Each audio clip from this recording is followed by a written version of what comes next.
안녕하세요. 숨겨진 진실은 언젠가 꼭 밝혀진다는 걸 믿는 40대 남자입니다. 제가 세상에서 제일 사랑하고 존경하는 사람으로 인해 제 인생의 발목이 잡힐 거라곤 상상도 하지 못했어요. 남들은 그런 상황에서 원망이 생긴다지만 전 그 사람을 단 한 번도 원망할 수가 없었답니다. 저희 집을 쑥대밭으로 만들었던 그 사건은 참 오랜 시간 저희 가족을 괴롭혔었는데요. 이젠 후를 털어내버리고 싶은 그 일을 여러분들께 먼저 털어놔 보겠습니다. 저희 집은 엄마, 아버지, 저 이렇게 세 식구예요. 어릴 적 작은 시골 마을에서 태어난 전 가난하지만 따뜻한 부모님 밑에서 건강하게 자랐습니다. 특히나 저에게 아버진 영웅이나 마찬가지였어요. 뭐든 뚝딱뚝딱 잘 만드시던 아버진 동네에서 맥가이버라고 불리울 정도로 찾는 사람들이 참 많았습니다. 아버진 제가 원하는 것이면 뭐든 순식간에 만들어주시더라고요. 어릴 적엔 고장난 자전거도 아버지가 단숨에 고쳐주시기도 했다니까요. 자, 동준아, 이제 다시 타봐. 아버지가 다 고쳤어. 우와, 아버지, 어떻게 고쳤어요? 바퀴가 엄청 잘 돌아가요. 역시 우리 아빠 최고. 그리 좋아? 자전거 탈 땐 항상 조심해야 한다. 주변도 잘 살피고 타야 돼. 알았지? 네, 아버지. 조심해서 탈게요. 자그마하게 농사를 지었던 아버진 농기계도 혼자서 뚝딱 고치시고 사람들 고장난 물건들도 척척 고쳐내시곤 했습니다. 그러다 보니 동네 사람들과도 친하게 지내고 특히나 동네 사람들은 먹을 게 있으면 늘 저희 집에 나눠주시러 오시곤 했어요. 동준 아버지, 집에 있어요? 아이고, 아주머니, 여긴 어쩐 일로? 아니, 오늘 우리 집에 전을 부쳤는데 양이 좀 많아가지고. 동준 아버지는 아직 저녁 안 드셨죠? 이거 저녁 반찬으로 드시라고. 아이고, 아주 맛나게 생겼네요. 고마워요, 고마워. 고맙기는요. 동준 아버지가 우리 집 농기계 싹 다 고쳐줬는데 이것보다 더한 것도 줄 수 있지. 하여간 맛있게 먹어요.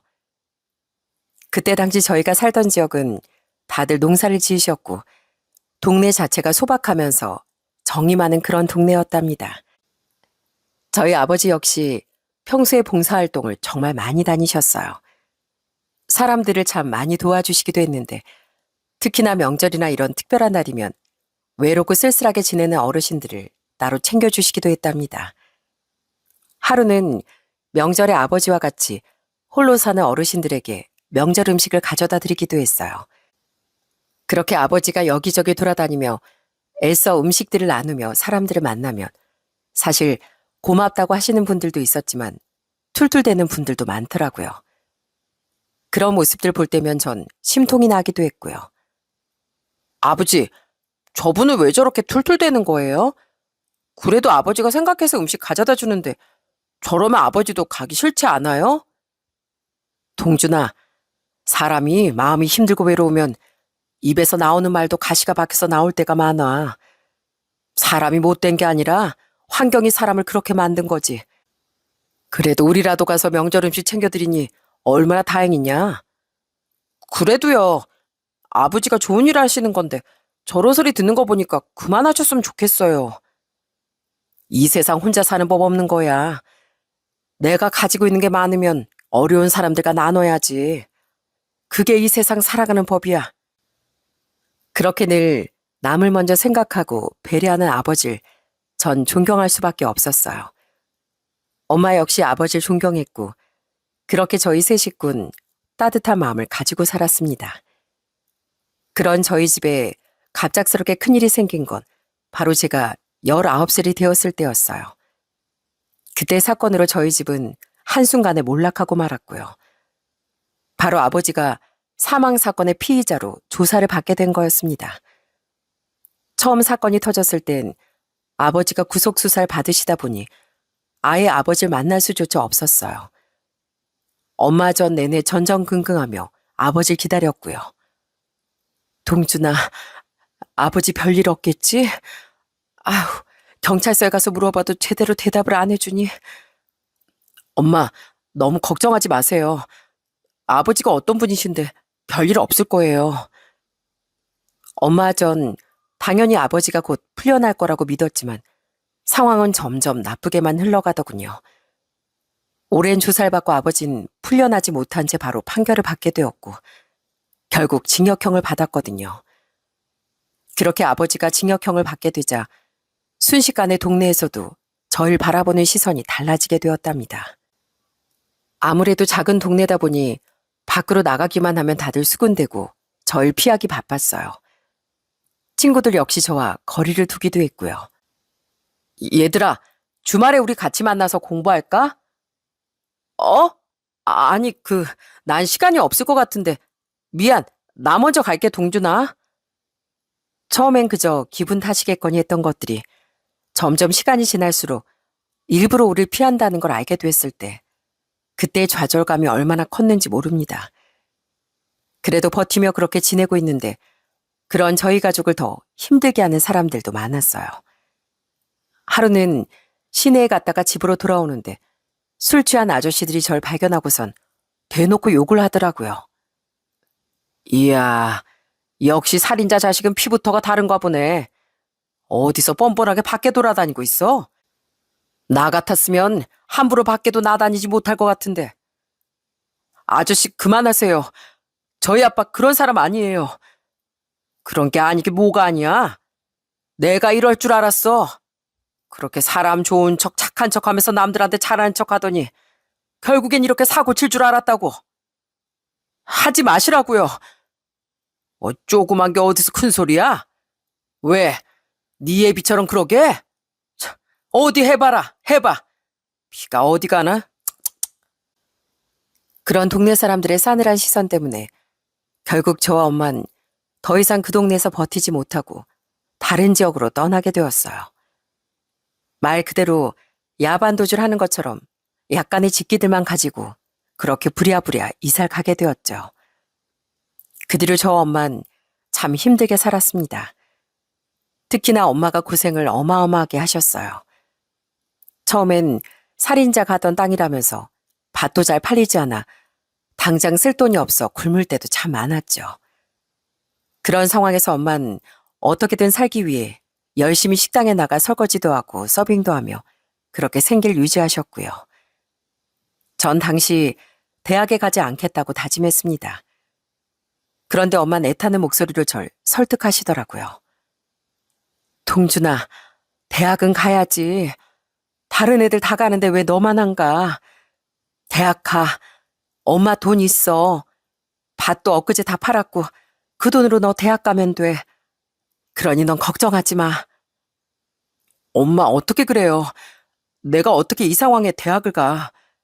나 못해. 그렇게 못한다고. 너까지 왜 그러니?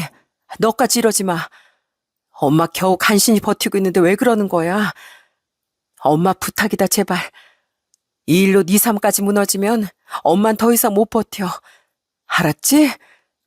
대학은 꼭 가는 거야. 대신 네가 엄마 생각한다면 다른 것보다 대학 가서 열심히 공부해야 되고 그게 엄마한테 보탬이 되는 거야. 알았지?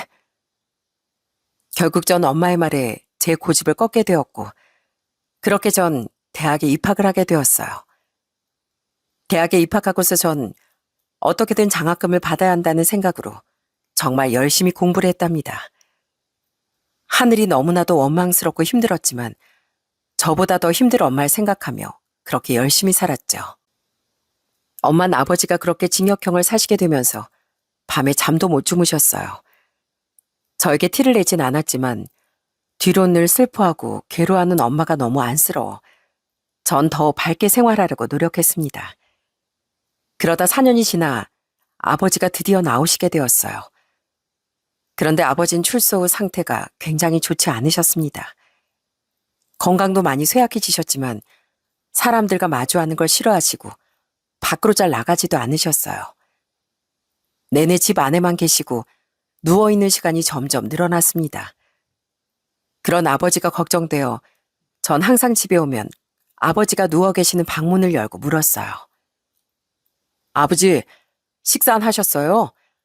오늘 밖엔 좀 나가보셨어요? 밖에 꽃이 정말 많이 폈어요. 저랑 같이 나가실래요? 그렇게 살갑게 아버지에게 다가갔지만 아버지는 아무런 말도 하지 않으시더라고요. 아버지는 심한 우울증에 걸리셨고 먹는 것도 자는 것도 온전히 하지 못하셨습니다. 그런 아버지의 상태를 어떻게든 되돌리기 위해 엄마 전 참 많은 노력을 했었죠. 저희 늘 이른 새벽 사람들이 거의 없는 시간대에 공원에 나가 산책을 하곤 했어요. 처음엔 안 나가겠다고 하던 아버지도 그렇게 하루 이틀 나가기 시작하면서 점점 활기를 찾기 시작하시더군요. 여전히 낯선 사람들과의 만남은 피하셨지만 그래도 어느 정도 가족들과 일상을 함께 할 수 있을 정도로 많이 좋아지셨어요. 그 뒤로 아버지와 엄마는 같이 청소를 다니시며 일을 하셨고 전 졸업 후 중견기업에 입사를 해 일을 하게 되었어요. 사실 이런 상황에서 결혼이라는 건 꿈도 꾸지 못했죠. 전 그저 아버지 엄마와 함께 평생을 같이 살면서 그렇게 지내야 되겠다고 생각을 하고 있었거든요. 그런 제 마음이 달라지게 된 건 바로 같은 회사 후배를 만나게 되면서부터였습니다. 후배는 키도 크고 몸이 여리여리했는데 혼자 거뜬히 정수기물도 바꾸고 무거운 물건도 도움 없이 척척 들고 옮기기도 하고 그렇게 뭐든 스스로 척척하는 멋진 여자였어요. 그러면서도 후배들을 어찌나 살뜰하게 챙기는지 마치 젊은 시절 저희 아버지를 보는 것 같더라고요. 처음엔 아버지와 비슷한 성격인 후배가 신기해서 관심을 뒀는데 점점 그 후배에게 마음이 생기더군요. 그리고 그 후배 역시 저에게 호감을 갖고 있었어요. 그렇게 전 30대 중반에 연애를 시작하게 되었습니다. 연애라면서도 늘 밝고 웃음을 잃지 않는 여자친구가 전 참 좋았습니다. 1년의 연애 기간 동안 이런 게 바로 행복이구나 새삼 느낄 때가 많았어요. 결국 저흰 이 마음을 평생 갖고 싶어 결혼까지 결심하게 되었고요. 그렇게 양가 인사를 드리게 되었는데요. 처음 저희 집에 인사로 온 여자친구는 처음부터 저희 부모님께 참 잘하더라고요. 어찌나 살갑고 잘하는지 엄마가 여자친구를 너무 마음에 들어 하셨어요. 어머님, 제가 뭐 도울 건 없을까요? 여기 반찬들 제가 좀 옮길까요? 아유, 됐어. 손님인데 앉아있어. 내가 하면 돼, 내가. 에이, 그래도요. 제가 도와드릴게요. 이거 저리로 옮기면 되죠? 혼자 멀뚱히 앉아있는 것보다 이렇게 움직이는 게 저도 편하고 좋아서 그래요. 스스럼 없이 엄마 아버지에게 살갑게 대하던 여자친구는 단박에 저희 부모님 마음을 사로잡았고 그렇게 저희 집에선 결혼 허락을 해주셨습니다. 그 후로 전 여자친구 집으로 인사를 가게 되었어요. 사실 그때 전 긴장을 참 많이 했습니다. 여자친구도 집에서 외동딸이었거든요. 여자친구는 자기가 선택한 사람이라면 자신의 부모님도 당연히 허락해 줄 거라고 장담했지만 전 너무 긴장할 수밖에 없더라고요. 지금도 첫인사 갔을 때 그때 상황이 잊혀지지가 않네요. 딱 현관문을 열었을 때 문 앞엔 바로 여자친구 부모님이 엄숙한 표정으로 서 계시더라고요. 전 그 모습에 화들짝 놀라 안으로 들어가지도 못하고 현관문 밖에서 바로 인사를 했었죠. 안녕하세요. 강동준이라고 합니다. 잘 부탁드립니다. 뭐야 오빠 들어와. 밖에서 뭐해. 엄마랑 아빠 왜 거기 서 있어. 사람 깜짝 놀라게. 얼른 들어와.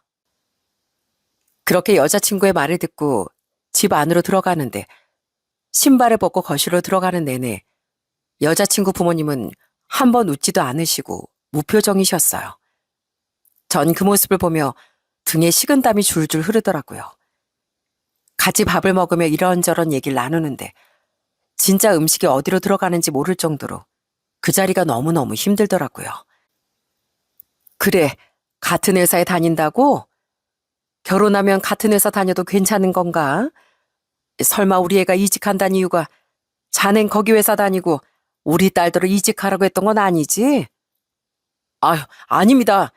절대 그런 건 아니고요. 그 선영이가 하고 싶은 분야가 있어서 그쪽으로 이직을 전부터 생각을 해서. 뭐 그건 그렇고. 그래, 부모님은 뭐 하시나? 건물 청소하십니다. 부부로 두 분이서 10년 넘게 같이 청소하고 계세요. 청소? 자네 그럼 결혼 준비는 어떻게 하려고? 모아둔 돈으론 충분히 결혼 준비 가능한 건가? 네, 가능합니다. 큰 집은 아니더라도 작게나마 신혼집 마련할 수 있을 것 같습니다. 날카로운 여자친구 어머니의 질문에 전 그래도 나름 열심히 대답했는데 왠지 여자친구의 어머니는 절 마음에 들어하지 않는 눈치였어요. 정말 긴장을 많이 하고 그렇게 첫인사를 마치게 되었는데 사실 전 당연히 반대를 할 줄 알았거든요. 그런데 그래도 결혼 허락을 해주셨더라고요. 아마 여자친구가 결혼하겠다고 고집을 부리니 적극적으로 반대하지 못하셨나 봅니다. 그렇게 아슬아슬한 분위기 속에서 결혼 허락까지 받고 저흰 예비 부부로서 결혼 준비를 하게 되었어요. 그러던 중 상견례장에서 일이 터졌습니다. 사실 전 제일 우려스러웠던 날이 바로 상견례였거든요.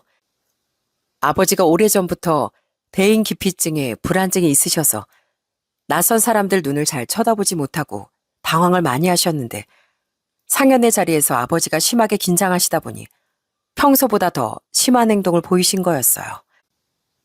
처음에 예비 장인께서 아버지께 먼저 악수를 권했는데 아버지가 손도 덜덜 떨며 제대로 잡지 못하고 눈도 못 마주치셨어요.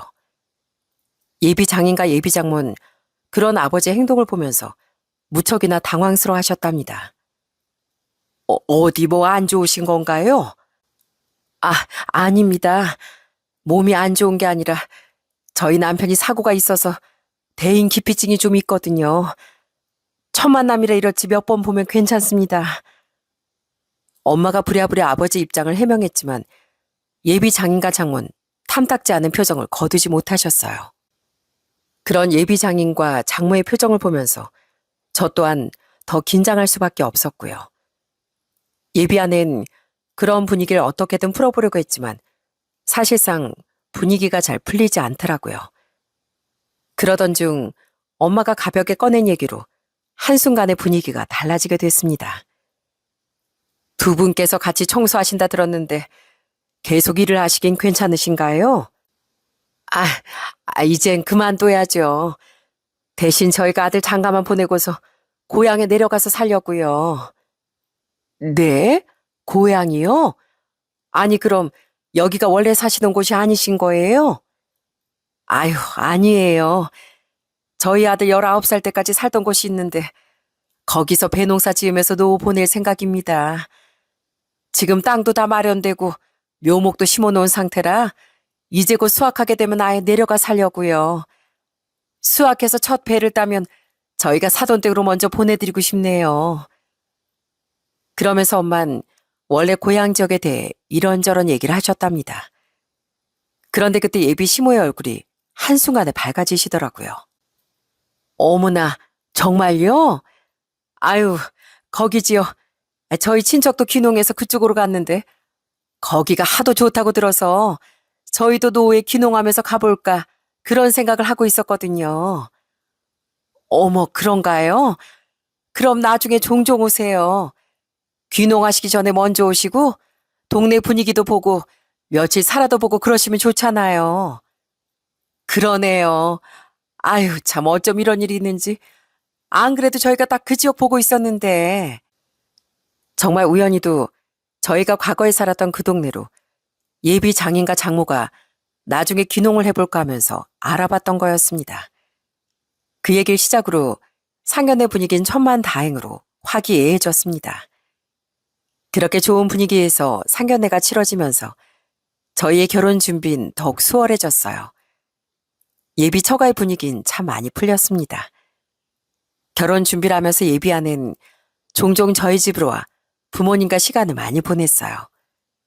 특히나 낯선 사람에게 많이 긴장을 하는 저희 아버지와 자주 만나면서 익숙해지기 위해 예비 아내가 참 노력을 많이 했죠. 아버님, 어머님, 저 왔어요. 오늘은 제가 족발 사왔어요. 어떻게 오늘도 왔어. 피곤한데 집에 가서 쉬지. 이렇게 족발까지 사오고 말이야. 어머님, 오늘 비도 이렇게 보슬보슬 내리는데 족발에 막걸리 한 잔 마셔야죠. 어머님 저랑 같이 드실 거죠? 아유, 그럼. 우리 며느리가 와서 먹자는데 당연히 먹어야지. 그렇게 부모님과 가까워지려 노력하는 예비 아내를 보면서 저 역시 예비 처가에 잘하려고 노력했습니다. 예비 처가에 가면 항상 예비 장모가 어떻게 예비 아내를 키웠고 얼마나 아끼고 소중한지 항상 얘기하셨어요. 하루는 어릴 적 사진을 보여주시며 저에게 신신당부를 하신 적이 있었답니다. 이것 봐, 우리 선영이 5살 때야. 너무 예쁘지?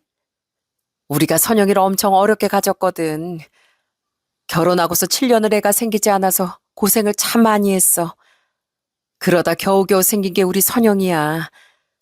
자네도 물론 자네 집에서 귀하고 소중한 자식이겠지만 우리 선영이도 우리 집에선 귀하고 소중한 자식이네.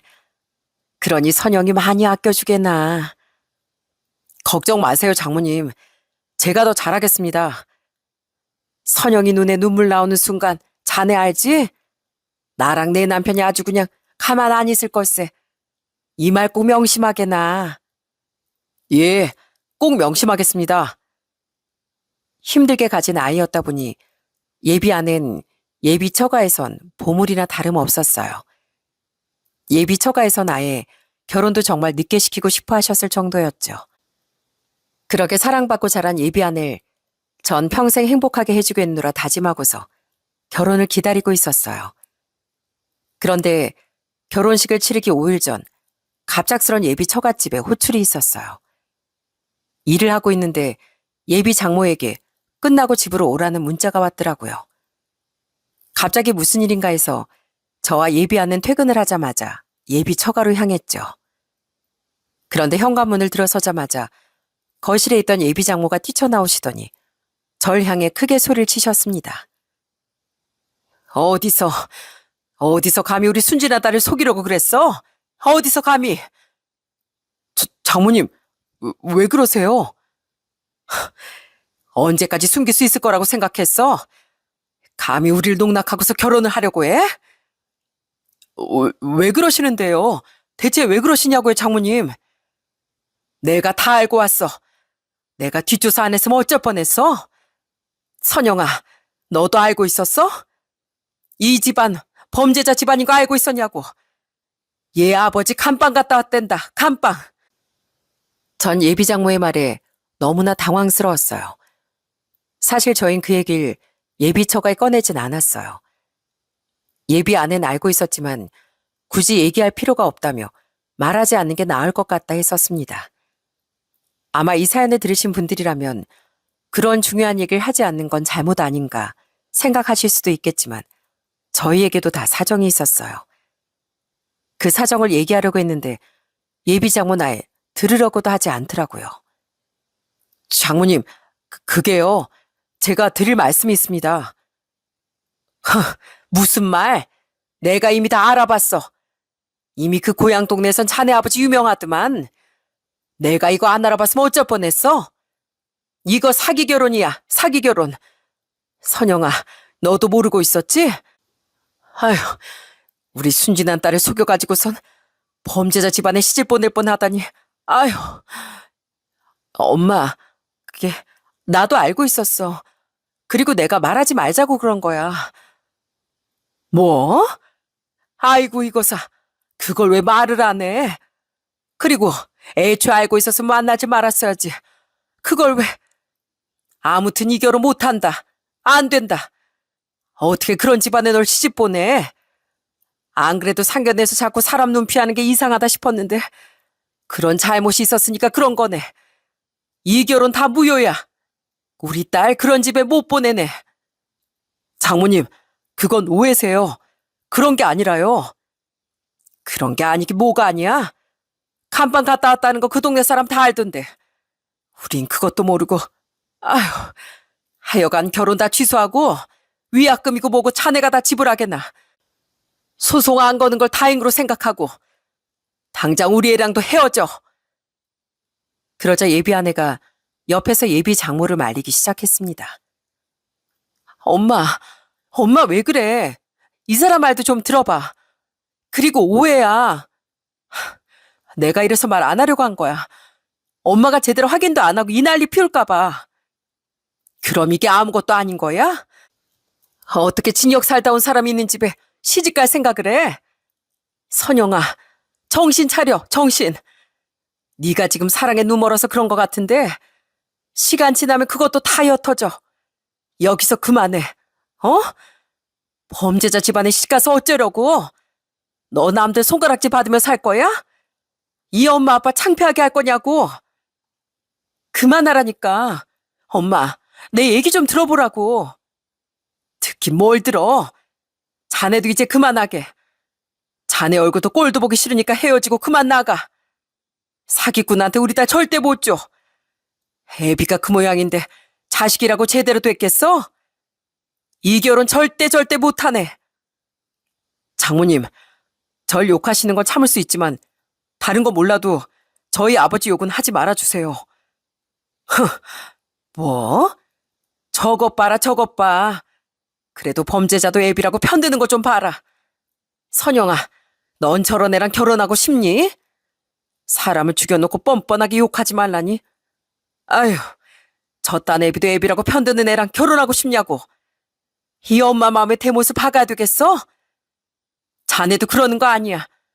어디서 사람 죽인 애비를 애비 대접하고 있어? 하긴 범죄자도 애비라고 여지껏 같이 사는 자인데도 멀쩡할 리가 없겠지 뭐.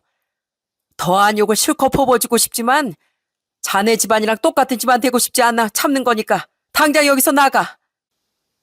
전 예비 장모의 말에 결국 화를 참지 못했습니다.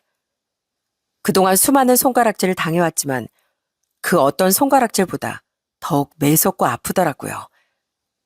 그래도 여기서 제가 분노로 화를 낸다면 정말 아버지를 욕보일 것 같아 전 침착하게 설명했습니다. 어디서 도대체 무슨 소리를 들으셨는지 모르겠지만 그 사고 저희 아버지 탓 아닙니다. 다 오해였고 재심받아 무죄 판결 받으셨어요. 아버지는 오히려 사람 도와주려고 하셨던 분이세요. 열악한 환경에서 제대로 된 증거가 없어 억울하게 옥살이 하신 거지 정말 잘못해서 들어가신 거 아닙니다. 저희 아버지 평생을 봉사하시며 사셨던 분이세요. 법 없이도 얼마든지 정직하게 사신 분인데 이런 얘기 들을 이유 없습니다. 애초에 말도 안 되는 이유로 감방에 갔던 거고 다 소송까지 해서 끝난 일이라고요. 저희 아버지 잘못 없다는 거 명백하게 밝혀진 사실입니다. 그걸 어떻게 믿나? 우리가 자네 말을 어떻게 믿냐고? 그럼 저희 아버지 범죄 확인 증명서라도 떼다 드릴까요? 그러면 믿으시겠어요? 애초에 마음에 들지 않으셨던 와중에 크게 흠잡았다 생각하시는 건 아니시고요. 처음부터 이런 일이 있었다고 말씀드리지 않았던 건 물론 제 잘못도 있습니다. 그렇지만 그 옥살이 자체가 저희 아버지에겐 인생에 있어서는 안 되는 일이었고 저희 아버지 잘못도 아니었기 때문에 굳이 말할 필요가 없다고 생각했던 거였어요. 정말로 단 조금이라도 아버지 잘못이서 그런 사건이 벌어졌다면 당연히 얘기를 했을 겁니다. 그런데 그게 아니었거든요. 아버지 잘못은 아무것도 없는 억울한 사건이었어요. 그 일로 저희 아버지 대인기피증에 심한 우울증에 평생을 고통 속에 살고 계세요. 그런 일을 제가 어떻게 감히 다른 사람에게 얘기를 할 수 있겠습니까? 네, 그렇습니다. 사실 저희 아버지가 옥살이를 했던 건 정말 억울한 일이었거든요. 당시 아버지는 동네에서 신임을 받고 사랑도 많이 받았지만 그중에선 아버지를 시샘하고 못마땅하게 보는 사람들도 있었어요. 다들 농사 짓는 마을이다 보니 농번기엔 다 같이 모여 술을 마시기도 하는데 그날은 술자리에서 좀 평소에 불량한 한 주민이 아버지에게 시비를 걸었다더라고요. 아버진 그 주민의 시비에도 반응하지 않고 무시를 했는데 그게 더 화를 돋궜던 거죠. 결국 그 사람이 아버지에게 무력을 행사했고 한 자리 술자리에서 난리가 났었더라고요. 그걸 동네 사람들이 다 지켜봤습니다. 그럼에도 아버진 그 자리에서 똑같은 사람이 되기 싫어 가만히 있었다더라고요. 그렇게 주변 다른 동네 사람들이 말리며 정리가 됐는데 술자리가 끝나고서 아버지 뒤를 그 주민이 쫓아왔던 거였어요. 혼자 있는 아버지에게 뭐가 그렇게 불만이었는지 또 무력을 행사하려던 그 사람을 아버진 그저 피했을 뿐인데 그 주민이 스스로 술에 취해 넘어지면서 그만 돌부리에 머리를 부딪힌 거였어요. 결국 그 사람은 그 자리에서 사망했고 아버진 피의자로 조사받게 되었답니다. 문제는 목격자의 진술이었어요. 당시 주변에 CCTV가 있었지만 영상 복귀가 그 당시 기술로는 어려웠고 멀리서 아버지와 그 사람의 모습을 봤던 어떤 동네 사람이 아버지가 그 주민을 바닥으로 내팽겨 쳤다고 진술하면서 아버지는 가해자가 됐던 거였습니다. 아버진 당시 술도 많이 드신 상황이었고 거기다 갑작스런 사건에 휘말리며 정신적인 충격도 많이 받으셨어요. 결국엔 제대로 자신의 입장을 항변하지도 못한 채 과실치사로 징역형을 선고받게 된 거였죠. 사실 제가 그 얘기를 꺼내지 않았던 이유는 또 하나 있었어요. 사실 저 역시 아버지를 그때 당시 원망했었거든요. 아버지가 정말 그 사람을 죽게 만들었다 믿어버렸었거든요. 그래서 4년의 옥살이 내내 전 아버지를 면회하러 가지도 않았습니다. 그런데 아버지가 그렇게 징역형을 살던 와중에 영상 복귀 기술이 좋아지면서 경찰에서 확보했던 CCTV 기록을 복구할 수 있게 되었어요. 그러면서 극적으로 아버지가 그 주민에게 아무런 접촉도 하지 않았다는 게 밝혀지게 되었고 그렇게 아버진 억울한 옥살이를 끝내게 된 거였습니다. 물론 배상도 받았죠. 그렇지만 그때 전 정말 큰 죄책감을 갖게 되었어요. 집으로 돌아온 아버진 정신적으로 너무나 힘들어하셨고 그게 마치 제 탓도 있는 것 같더라고요. 그러니 제가 어떻게 주변에 아버지가 옥살이를 했느니 이런 얘기를 할 수 있겠습니까? 어찌됐든 아버진 그 옥살이를 겪어선 안 될 사람이었는데요. 예비 아내에겐 이 사실을 애초에 얘기하긴 했지만 예비 아내 역시 원래 없어야 할 일이니 꺼내지 않는 게 좋을 것 같다고 하더라고요. 그래서 저흰 예비 처가의 말을 하지 않은 거였어요. 그런데 예비 장모가 저에게 확인도 안 하고 이렇게 단정지어 얘기를 할 거라곤 상상도 하지 못했었네요. 제가 이렇게 얘기하니 예비 장모는 좀 당황해 하시더군요. 그게 정말 사실이라고? 네, 모두 다 사실입니다. 아마 다시 알아보시면 아실 거예요. 굳이 아버지 상처를 들춰내고 싶지 않았고 그래서 말씀을 안 드린 것뿐이에요. 제 잘못도 있고 숨긴 것도 있으니 저 역시 그만하는 게 맞는 것 같습니다. 이만 가보겠습니다. 전 결국 예비 처가에서 나와버리고 말았습니다. 집에 오는 내내 부모님께 이걸 어떻게 말을 꺼내야 하나 고민이 정말 많았어요. 처음엔 그냥 예비 아내와 크게 싸워서 결혼을 못할 것 같다 얘기를 해야겠다고 생각했습니다. 그런데 여러분도 아시다시피 부모는 자식에게 무슨 일이 있다는 걸 표정만 보고서도 다 아시잖아요. 제가 집에 딱 들어가자마자 아버지께서 제 얼굴을 보고서 제일 먼저 한 말을 듣고 전 무너지고 말았습니다. 동준아, 무슨 일 있었냐? 억울한 옥살이를 하실 때도 전 아버지의 말은 듣지 않고 다른 사람들의 말만 듣고 모든 걸 믿어버렸는데 아버진 제 표정 하나만으로도 바로 제게 문제가 있다는 걸 아신다는 게 정말 죄송하고 또 죄송했어요. 결국 전 아버지를 한참 붙잡고 엉엉 울었습니다. 억울하고 분하고 슬프고 아버지가 너무나 안쓰러웠어요. 분명 아버지 잘못은 하나도 없음에도 이미 잘못이 없다는 게 다 밝혀졌음에도 사회의 시선이 이렇게나 따갑고 냉정하고 날 다시 한번 느끼게 되었어요. 그 동네 사람은 이미 끝난 일을 또 왜 그렇게 설명했던 건지 그 사람 말고도 다른 사람들도 다 그렇게 생각하며 우리 아버지를 보고 있었겠구나 생각하니 나도 이렇게 억울한데 아버지는 오죽했을까 싶어 눈물이 절로 나더라고요. 아버지 그동안 어떻게 참으셨어요? 얼마나 억울하셨어요? 얼마나 답답해서 어떻게 사셨어요? 그렇게 제가 말하자 아버진 그저 우는 제 등을 토닥여 주셨답니다. 귀로 진정이 된 다음 전 부모님께 이런 일이 있었고 파혼을 해야 할 것 같다고 얘기를 했어요. 그러자 아버진 제 말을 듣더니 조용히 얘기를 꺼내셨죠. 그래, 네가 정 그렇게 하겠다면 우리가 어쩌겠냐. 그렇지만 사람은 오해할 수 있다. 작은 일도 아니고 교도소 갔다 왔다는데 사돈댁에서 놀랄 일이지. 그래도 한 번 더 생각해 보는 건 어떠니? 선영이 정말 좋은 아이 아니냐. 분명 오해가 있었을 거다. 그러니 한 번만 좀 생각해 봐라.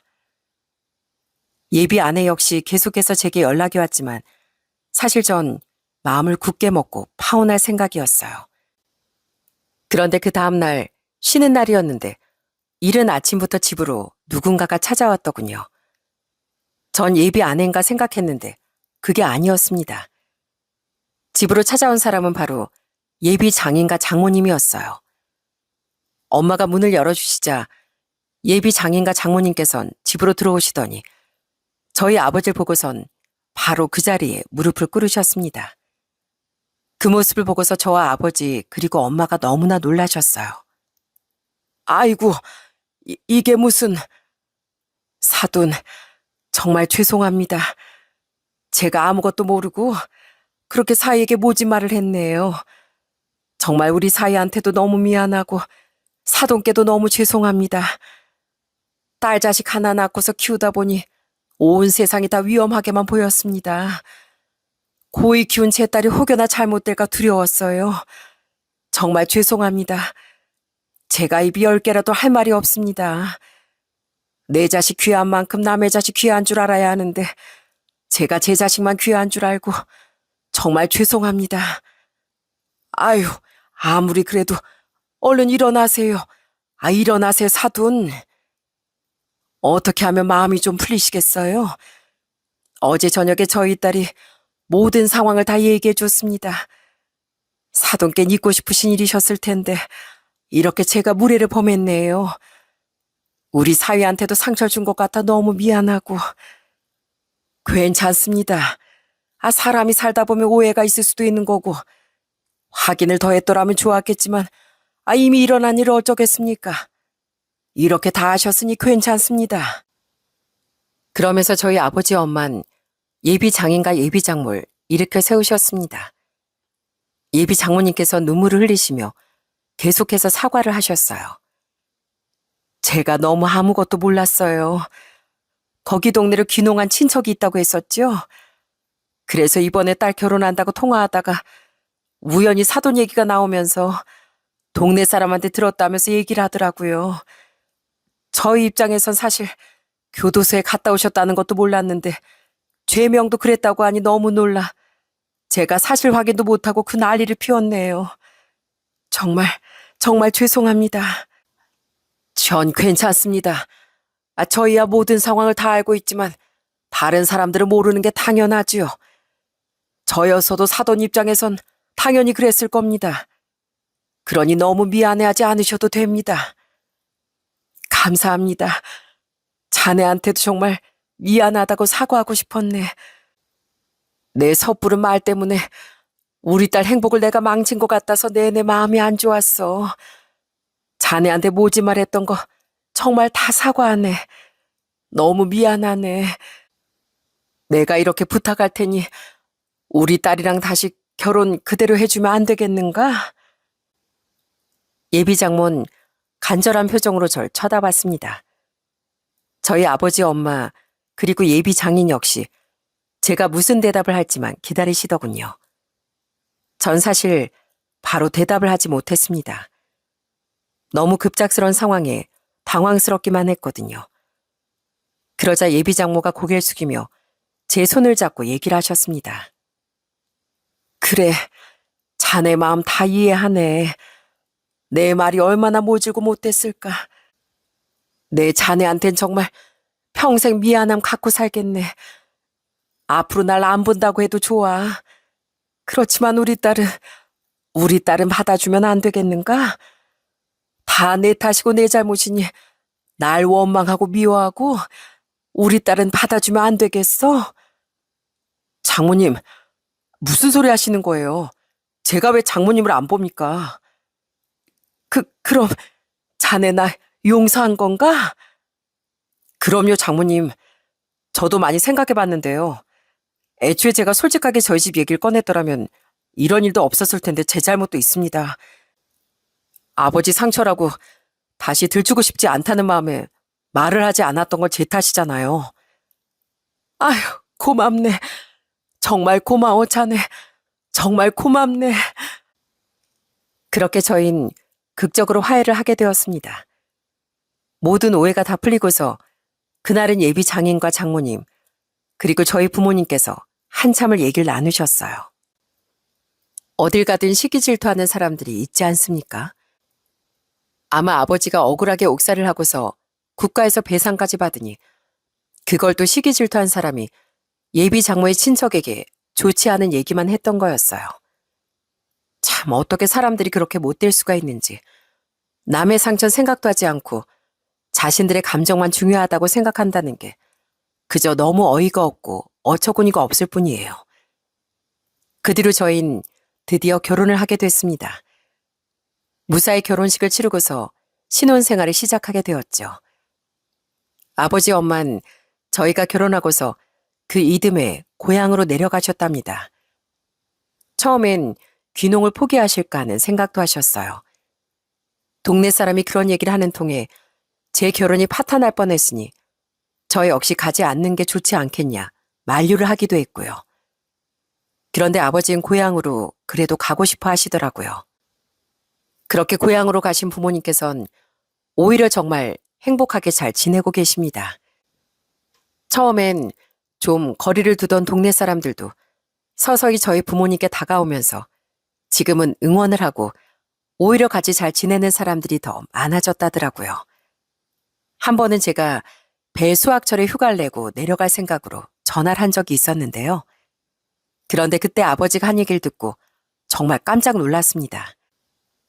아버지, 저 이번에 휴가 내고 집에 갈게요. 배 따려면 아버지랑 엄마 두 분이 사시긴 힘들잖아요. 일꾼은 구하셨어요? 일꾼? 아이고, 이번에 동네 사람들이 죄다 도와준다고 해서 일꾼 구할 필요도 없어졌다. 다들 와서 며칠씩 일해준다고 하잖니. 벌써 오늘도 얼마나 땄는지 모른다. 정말요? 정말 감사하네요. 아버지 엄마 거기 가시고서 동네 분들이랑 많이 친해지셨네요. 그러니까 말이다. 우리 예전에 젊었을 적에 같이 친하게 지냈던 사람들도 여지껏 여기서 살고 있었어. 오랜만에 같이 어울려 지내니까 옛 생각도 나고 참 좋구나. 너 휴가 굳이 낼 필요 없다. 다음에 쉬는 날에 며느리랑 같이 쉬러 와라. 아버진 그렇게 고향으로 내려가시고선 전보다 건강도 많이 좋아지시고 성격도 밝아지셨어요. 사실 여전히 낯선 사람들 앞에선 눈을 잘 못 마주치고 긴장도 많이 하시긴 하지만 전에 비해선 정말 많이 좋아지셨답니다. 그리고 고향으로 가신 지 얼마 지나고 엄마가 저에게 전화가 오신 적이 있었어요. 전 엄마의 말을 듣고 그날 참 많이 울었네요. 동준아, 글쎄 오늘 무슨 일이 있었는지 아니? 아니 글쎄, 그때 네 아버지 옥살이 할 때 뭐라 했던 동네 사람이 와선 미안하다고 사과하고 갔어. 네 아버지 먹으라고 영양제 하나도 두고 가고 말이야. 진짜? 아휴, 안 그래도 걱정 많았는데 혹시나 전처럼 아버지한테 못되게 굴면 어쩌나 했거든. 그러니까 엄마도 그걸 걱정했는데 많이 변했더라고. 요즘은 아버지가 동네 산책도 많이 다녀. 낮에도 밖에 다니면서 사람들하고 인사도 하고 말이야. 여기 내려온 게 얼마나 잘한 일인지. 아휴, 엄마도 걱정 많았는데 요즘 네 아버지 보면 참 잘한 것 같다. 내려오길 잘했어. 그렇게 아버지 엄만 가장 큰 상처를 받았던 고향으로 씩씩하게 내려가셔서 상처를 이겨내고 지금은 행복하게 잘 지내고 계신답니다.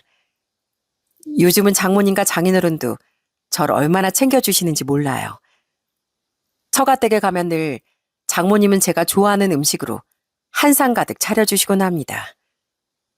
우와, 장모님, 이걸 다 하셨어요? 하루 종일 음식 하시느라 고생하셨겠어요. 자네 오는데 이 정도는 해야지. 자네 이거 좋아하지? 새우튀김 말이야. 새벽 시장에서 신선할 때 내가 사왔어. 자네 좋아하니까 듬뿍 했으니 먹고 집에도 싸가지고 가. 장모님, 너무 고생하지 마세요. 다음엔 우리 외식해요. 장모님 혼자 이렇게 고생하시는 거 저 싫어요. 우리 사위 입에 들어가는 건데 고생은 무슨. 이 정도는 다 할 수 있지 뭐. 아이, 얼른 먹어, 얼른. 그렇게 장모님이 절 챙겨줄 때면 옆에서 아는 질투할 때도 많습니다. 아니, 근데 엄마 내가 좋아하는 건 이제 아예 안 해? 왜 맨날 남편이 좋아하는 것만 해? 나도 나 좋아하는 거 좀 해줘. 아니, 얘는, 아니, 무슨 애도 아니고, 왜 그래? 사위 사랑은 장모인 거 몰라? 치, 엄마, 외동도 이렇게 안 아껴줄 거야? 하나밖에 없는 딸을 챙겨야지. 그리고 장인 장모님께선 1년에 한 달 정도 늘 가시는 곳이 생겼어요. 바로 저희 본가랍니다. 배 수확철이 되면 장인 장모님께서도 바리바리 짐을 싸들고 가셔선 본가로 바로 출동을 하십니다. 저희도 쉬는 날이면 수확을 돕기 위해서 가는데 가면 늘상 저희 부모님과 장인 장모님 네 분이서 열심히 배를 따고 계시더라고요. 이젠 저보다 장모님과 장인어른이 배를 더 잘 따세요. 아이고, 자네, 배를 이렇게 따면 안 된다니까. 이러면 상처나. 요렇게? 아이, 꼭질 요렇게 해야지. 와, 장모님 이제 완전 베테랑이시네요. 그나저나 저희 부모님한테 일당은 받고 계신 거예요? 이런 거 가족이라고 막 봐주고 그러면 안 되는데. 일당 두둑이 받고 계시죠? 장모님이 얘기 못하시면 제가 저희 부모님께 말해드릴게요. 솔직히 말해보세요. 아이고, 우리 사이 참 든든하네, 든든해. 부모 등골 빼먹어서 우리 지갑 채워주려고?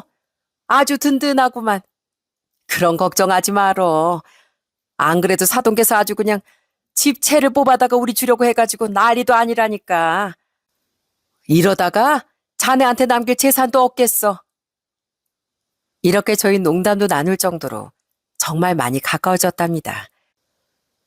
장모님과 장인어른께서는 평생 친구를 만난 것 같다며 저희 부모님과 아직 친하게 지내시고 저희보다 더 자주 만나시면서 시간을 보내세요.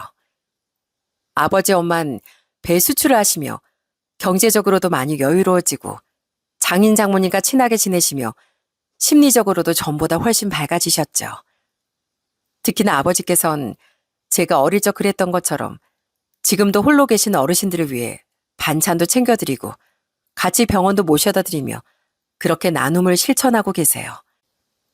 사실 누구보다 사람 때문에 받은 상처가 깊은 게 아버지신데도 그걸 이겨내고 본인보다 남을 더 생각하는 그런 모습을 볼 때면 참으로 존경스럽답니다. 그런 아버지를 저 역시 본받아 앞으로 어려운 사람들에게 나눔을 베풀고 실천할 생각이에요.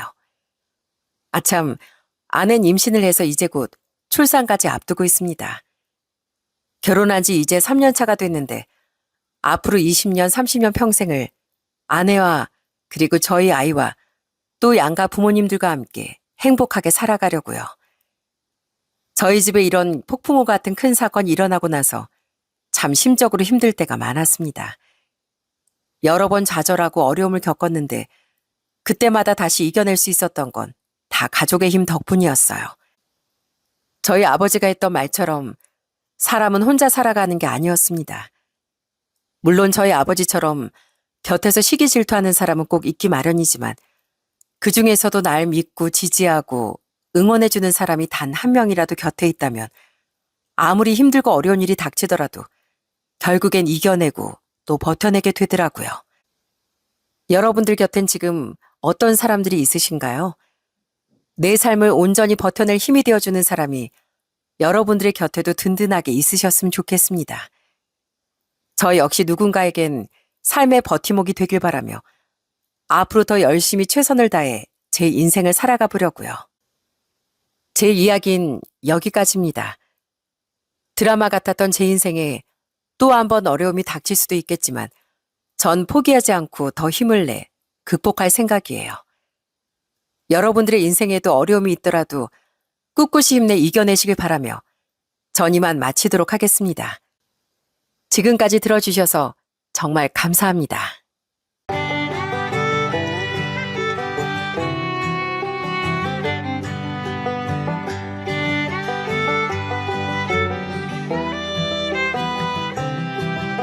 안녕하세요.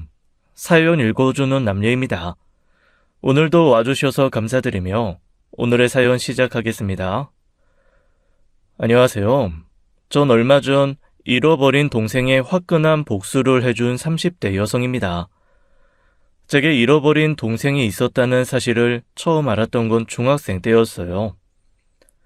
그것도 저와 똑같은 일란성 쌍둥이로 어려서 입양을 보냈다는 사실이었죠. 저희가 태어난 지 1년 만에 아버지께서 돌아가시면서 혼자 아이 둘을 키우기 힘들었던 엄마가 할머니의 권유에 따라 자식이 없던 다리 건너 먼 지인에게 아이를 보냈던 거였습니다. 홀어머니 밑에서 자라면서 외롭기도 많이 외로워서 나도 동생이 있었으면 좋았을 텐데 하는 생각을 하며 자랐어요. 그러니 내 동생이 있다는 이야기를 듣고 얼마나 놀라고 반가웠겠어요. 그래서 멋모르던 중학생 때 그 동생을 다시 데려오라고 떼를 쓰기도 했었습니다. 걔는 이름이 뭐였어? 그만 좀 물어봐. 이제 만날 일도 없는 애를 왜 그렇게 궁금해해? 내 동생이라며. 그것도 나랑 똑같이 생긴 쌍둥이 동생. 당연히 궁금해할 수 있는 거 아니야? 이름도 못 알려줘? 그러는 엄마는 어떻게 나한테 그런 걸 평생 숨길 수가 있어? 말해서 뭐하냐고. 궁금해져 봤자 너한테 좋은 게 뭐라고. 아유, 엄마는 애 앞에서 괜한 말을 해가지고 속 시끄러우니까 가서 숙제나 해. 그러니까 이름이 뭐냐고. 다시 데려오면 안 돼?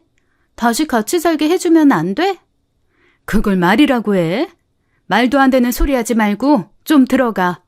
회초리 맞아야 정신 차릴래? 엄마는 여동생 이야기하는 걸 싫어했어요. 어렸을 때는 몰랐는데 생각해보면 자기가 포기한 자식 이야기를 입에 올리는 게 불편했겠죠. 저는 그것도 모르고 틈만 나면 여동생 이야기를 꺼내서 엄마 속을 시끄럽게 했죠. 결국 여동생 이름이 윤세현이었다는 사실을 알게 됐고 저는 그 뒤로 날마다 세연이를 만나는 꿈을 꾸었습니다. 언젠가는 꼭 만나고 말겠다는 제 바람과 달리 엄마는 동생을 찾을 생각이 전혀 없어 보였어요. 나이가 한 살 한 살 먹어가면서 그런 엄마의 태도가 무척 마음에 들지 않았죠. 엄마, 세연이 어디 사는지 알아봤어? 야, 윤세진, 너 또 그 소리야? 세연이 얘기 꺼내지 말랬잖아. 어디 사는지 알면 뭐, 가서 만나기라도 하겠다는 거야? 당연하지. 나랑 똑같이 생긴 쌍둥이라니 얼마나 신기해? 내가 맨날 동생 있었으면 좋겠다고 노래 부른 거 엄마도 알잖아.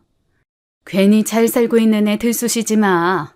너도 이모만 아니었어도 평생 쌍둥이 동생이 있다는 거 모르고 살았을 것처럼 세연이는 쌍둥이 언니가 있다는 사실은커녕 자기가 입양하라는 사실도 모르고 자라고 있을지도 몰라.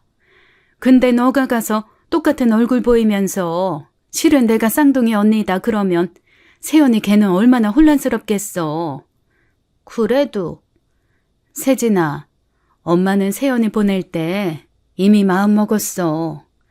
내 자식은 세진이 너 하나로 족한다. 이미 내 손을 떠난 자식 붙들고 살지 말자. 너도 이제 어느 정도 컸으니까 엄마도 이해해줘야지. 엄마가 보내고 싶어서 보냈겠니? 네 아빠 그렇게 가버리고 앞으로 둘 데리고 살 길이 막막했을 때 결국 나도 좀 살아보겠다고 내 배 아파 낳은 자식 내 손으로 보낸 거야. 엄마도 생각할수록 마음 아프고 힘들다고. 그러니까 엄마 앞에서 다시는 세연이 얘기 꺼내지 마. 알겠어? 엄마는 여동생을 입양 보내놓고 한 번도 찾아본 적이 없다고 해요. 잘 살면 다행이지만 괜히 힘들게 산다는 소리를 들으면 괜히 보냈다 후회할까 겁이 나서요. 30대가 된 지금은 그 마음이 조금은 이해가 되기도 하지만 어렸을 땐 엄마를 이해할 수 없었습니다. 그래도 딸인데 어쩌면 저렇게 매정할까? 우리 엄마지만 참 너무하다 싶었죠. 엄마가 이야기도 못 꺼내게 하니 저는 저 혼자서 꿈을 가지고 있었어요. 어른이 되면 직접 여동생을 찾아 그동안 못 나눈 자매 간의 우애를 다지겠다고 결심한 거예요. 하지만 현실은 녹록지 않았습니다. 여동생에 대해 알고 있는 사람들은 하나같이 입을 꼭 다물고 제게 아무런 이야기도 해주지 않았으니까요. 엄마가 단도리를 시킨 건지 제 앞에선 쌍둥이 여동생 이야기를 꺼내는 사람이 아무도 없었고요. 그러다 대학교 1학년 때 우연한 기회로 쌍둥이 여동생에 대한 이야기를 듣게 된 거예요. 언니, 나 우연히 걔 소식 들었는데 영 힘들게 사나 봐. 그 집이 세연이 데려가고 세연이가 복덩이였는지 그 밑으로 애를 둘이나 더 낳아서 애도 셋이라더라고. 거기다 막내는 무슨 장애가 있는지 복지관 다닌다던데. 그래? 얘, 너 참외 좀 가져갈래? 세진이랑 둘이 먹긴 많은데 어디서들 그렇게 참외 농사를 짓는지 만나는 사람마다 2-개씩 주다 보니까 냉장고가 참외 풍년이야. 언니, 세연이 사정이 좀 딱하더라니까. 왜 갑자기 참외 타령이야? 아, 그래서 뭐 어쩌라고? 언니, 이미 내 품 떠난 자식은 더는 내 자식도 아니야. 남의 집 자식 된 세연이 얘기를 왜 꺼내서 사람 속 시끄럽게 해? 그래서 뭐 데려오기라도 하라는 거야? 아니, 힘들게 살면 다시 데려와서 키우면 좋지. 듣자하니 대학은커녕 고등학교도 검정고시 쳤다더라. 장애인 막내 동생 챙기느라 제대로 된 교육도 못 받고 자랐다는데 그래도 조카라고 그 소리 듣는데 내가 얼마나 기가 막혔겠어. 그렇게 안타까우면 데리고 와서 네가 키우던지. 세진이 하나 대학 보내는 것만으로도 나는 벅차고 힘들었어. 그런데 이제와 버린 자식 데려와서 엄마 노릇이라도 하라는 거야 뭐야? 너 다시는 세연이 얘기 꺼내려거든 찾아오지 마. 알겠어? 갑자기 학교 수업이 휴강이 되면서 생각보다 빨리 집에 들어오게 된 날이었죠. 우연히 두 사람의 이야기를 듣던 저는 화가 나서 안방 문을 벌컥 열었습니다. 그게 무슨 말이야? 세연이가 힘들게 살고 있다니. 고등학교는 검정고시에 대학도 못 가고 장애인 동생 돌보고 살고 있다고? 세진아. 아휴, 너 진짜 그놈의 입을 꿰매든지 해야지. 세진이 넌 뭐야? 왜 이렇게 빨리 왔어? 학교는 안 갔어? 엄마 맞아? 자기 딸이 입양 가서 힘들게 살고 있다는 말을 듣고도 고작 한다는 말이 그게 다야? 엄마는 측은지심이라는 것도 없어? 자책감이라는 것도 없어? 그게 내 탓이냐? 어? 내 탓이야? 지 운명이 그래 먹은 걸 뭐 어떡해. 넌 고마운 줄 알아. 내가 그때 너 아니고 세연이 데리고 살았으면 꼼짝없이 네가 그렇게 살았을 거야. 그래서 뭐 나는 그렇게 살지 않아서 다행이다. 그렇게 생각이라도 하라는 거야? 엄마는 어떻게 사람이 그래? 자식이 힘들게 산다는 얘기 들으면 데리고 오지는 못해도 마음 아픈 신용이라도 해야지. 어떻게 피도 눈물도 없이 그런 말을 하냐고. 피눈물 흘리면 세연이가 잘 산다든? 우리 형편에 세연이 데리고 오면 내 능력에 세연이 대학까지 보내줄 수 있대? 너만 세연이 생각하고 사는 줄 알지? 너도 나중에 자식 낳고 살아봐라. 네가 자식이나 낳아봐야 알겠지. 내 속에서 나온 내 자식 내 손으로 보내고 사는 애미 마음이 어떤 건지. 그때 엄마는 처음으로 제게 눈물을 보였습니다. 20년 가까이 쌓였던 울분이 그제야 터진 것이었죠. 엄마는 그 집에 보내면 잘 살 줄 알았대요. 그 집 아저씨가 공무원이라 꾸준한 벌이도 있고 자가도 있다고 하니 오히려 처음엔 그 집으로 보내지 못한 저한테 미안했다고 하더라고요. 그런데 잘 살고 있을 줄만 알았던 둘째 딸이 그렇게 산다고 하니 속이 얼마나 문드러졌겠어요. 그날 엄마의 울음은 오랫동안 쌓인 울불만큼이나 오래 이어졌습니다. 그 이후로 엄마 앞에서 여동생 이야기를 꺼낸 적은 한 번도 없어요.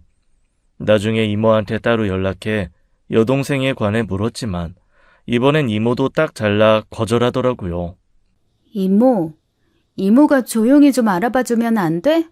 세연이 어떻게 사는지 말이야. 나라도 도울 수 있는 일이 있는지 알아보고 도움 주면 좋잖아. 세진아, 내가 생각이 짧았어. 가여운 마음에 무턱대고 다시 데려오면 좋지 않을까 싶었던 건데 네 엄마 말이 맞지. 너희 엄마 형편이 그렇게 좋은 것도 아닌데 괜히 데려와서 뭘 해줄 수 있겠니. 자기가 입양하라는 사실도 모르고 잘하고 있을지도 모르는데 우리 손 떠난 일에 미련 갖지 말자. 너는 너대로 살고 세연이는 세연이대로 살면 되는 거야. 그래서 저는 막연한 운에 기댈 수밖에 없었습니다. 여동생이 있었다는 사실도 몰랐다가 알게 되고 살다 보니 그 소식을 접할 수 있었던 것처럼 계속 운에 기대해 기다리면 언젠간 소식을 들을 수 있겠거니 한 거예요. 그리고 그 기적은 대학 졸업 후 사회생활을 한 지 2년 만에 나타났습니다. 모래사장에서 반을 찾는 기적처럼 서울 한복판에서 제 동생을 만난 거예요. 저는 그게 하늘에 계신 아버지께서 저희 자매를 불쌍히 여겨 도와주신 게 아닌가 싶어요. 그날은 아버지 기일이었거든요. 그때 엄마는 서울살이를 정리하고 외가가 있던 오송으로 내려간 후였습니다. 그래서 아버지 기일을 챙기려고 연차를 내고 기차역으로 향한 날이었어요. 대합실에서 탑승을 기다리며 앉아있는데 웬 할머니가 제게 말을 거는 거예요. 아가씨, 아까 말해준 번호가 뭐였지? 돌아서면 까먹고 돌아서면 까먹어서 곤란해. 여기다 좀 써줘. 네? 무슨 말씀이세요? 아이, 방금 얘기해준 번호 있잖아. 제가요? 사람 잘못 보신 것 같은데요. 무슨 말이야? 아까 분명히 여수 가는 차는 몇 번에서 탄다고 말해줬잖아. 저 아니에요. 저 방금 왔어요. 아니, 분명히 아가씨 맞는데. 응? 아이, 저 아가씨네, 저 아가씨. 아이, 내가 미안해요. 사람을 착각했네. 하도 닮아서. 그때 할머니는 갑자기 오른편에서 다가오는 여자를 보며 말했고 저는 사람을 잘못 봐서 생긴 해프닝이라고 생각하며 시선을 돌렸죠. 그런데 할머니께서 그러시는 거예요. 아니, 근데 두 사람은 왜 이렇게 닮았어? 쌍둥이야? 네? 그게 무슨... 그 순간 저는 두 눈을 의심했습니다. 할머니 앞에 서 있었던 그 여자가 저랑 똑같은 얼굴을 하고 있는 것이었어요. 신기한 건 헤어진 뒤 한 번도 만난 적 없었는데 취향이 비슷했는지 옷차림이 비슷하더라고요. 머리 길이만 빼면 영락 없이 거울 속에 있는 것처럼 같은 모습이었죠. 그 여자도 저를 보며 놀랐는지 당황한 얼굴이었어요. 저는 본능적으로 그 여자가 제 여동생임을 직감했죠. 혹시 세연이? 제 이름을 어떻게 아세요? 너 정말 세연이 맞아? 말도 안 돼. 그 애는 놀라면서도 저를 경계했어요. 똑같은 얼굴을 가진 여자가 갑자기 자기 이름을 부르니 당황할 만도했죠. 저 역시 예상치 못한 일에 놀라서 어디서부터 어떻게 설명해야 할지 몰랐습니다. 여동생은 엄마 말대로 자기가 입양아라는 사실도 쌍둥이 자매가 있다는 사실도 전혀 모르고 자랐더라고요. 차 시간이 되어 가봐야 한다는 애를 붙들고 급한 대로 대합실에 붙들고 자초지종을 이야기했어요. 내가 헤어진 쌍둥이 여동생이 있는데 그 여동생 이름이 세연이고 나이는 27이라고 이야기요. 그 애는 똑같은 얼굴을 한 제 얼굴을 보고도 그 사실을 믿기 힘들어했습니다. 그러니까 제가 입양하고 언니 동생이라는 거예요? 그래, 지금 봐. 너랑 나 완전히 똑같잖아. 우리 쌍둥이 맞아. 말도 안 돼. 그런 말 들은 적 없는데. 나도 우연히 그 사실을 알지 못했더라면 지금 네 기분이랑 똑같을 거야. 내가 너 얼마나 찾았는데 어떻게 지내고 있었던 거야? 어떻게 살았어? 여동생은 쉽사리 입을 열지 못했습니다. 자기 처지보다는 갑작스러운 상황에 경황이 없어 보였어요. 결국 우리 둘은 대화를 나누다 애매했던 기차를 놓쳤고 시간 가는 줄 모르고 이런저런 이야기를 했죠. 덕분에 저는 그의 밑으로 남동생과 여동생이 있다는 사실, 여동생이 장애가 있다는 것과 이혼한 부모님을 도와 함께 식당 일을 하고 있다는 것도 알게 되었습니다. 공기업 다녀 굶을 걱정 없을 거라고 했던 것과 달리 부모가 이혼하면서 상당히 힘들게 살았던 것 같더라고요. 이혼 사유는 양아버지 쪽에서 무리한 주식 투자를 하면서 시작된 부부싸움이었다고 해요. 그 뒤로 매달 양육비를 받았지만 발달 장애와 만성 천식을 앓고 있는 여동생 앞으로 들어가는 돈이 많아서 매달 힘들었던 모양이고요.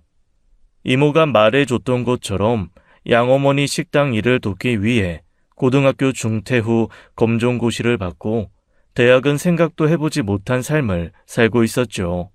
그럼 아버지는 돌아가시고 어머니만 계신 거예요?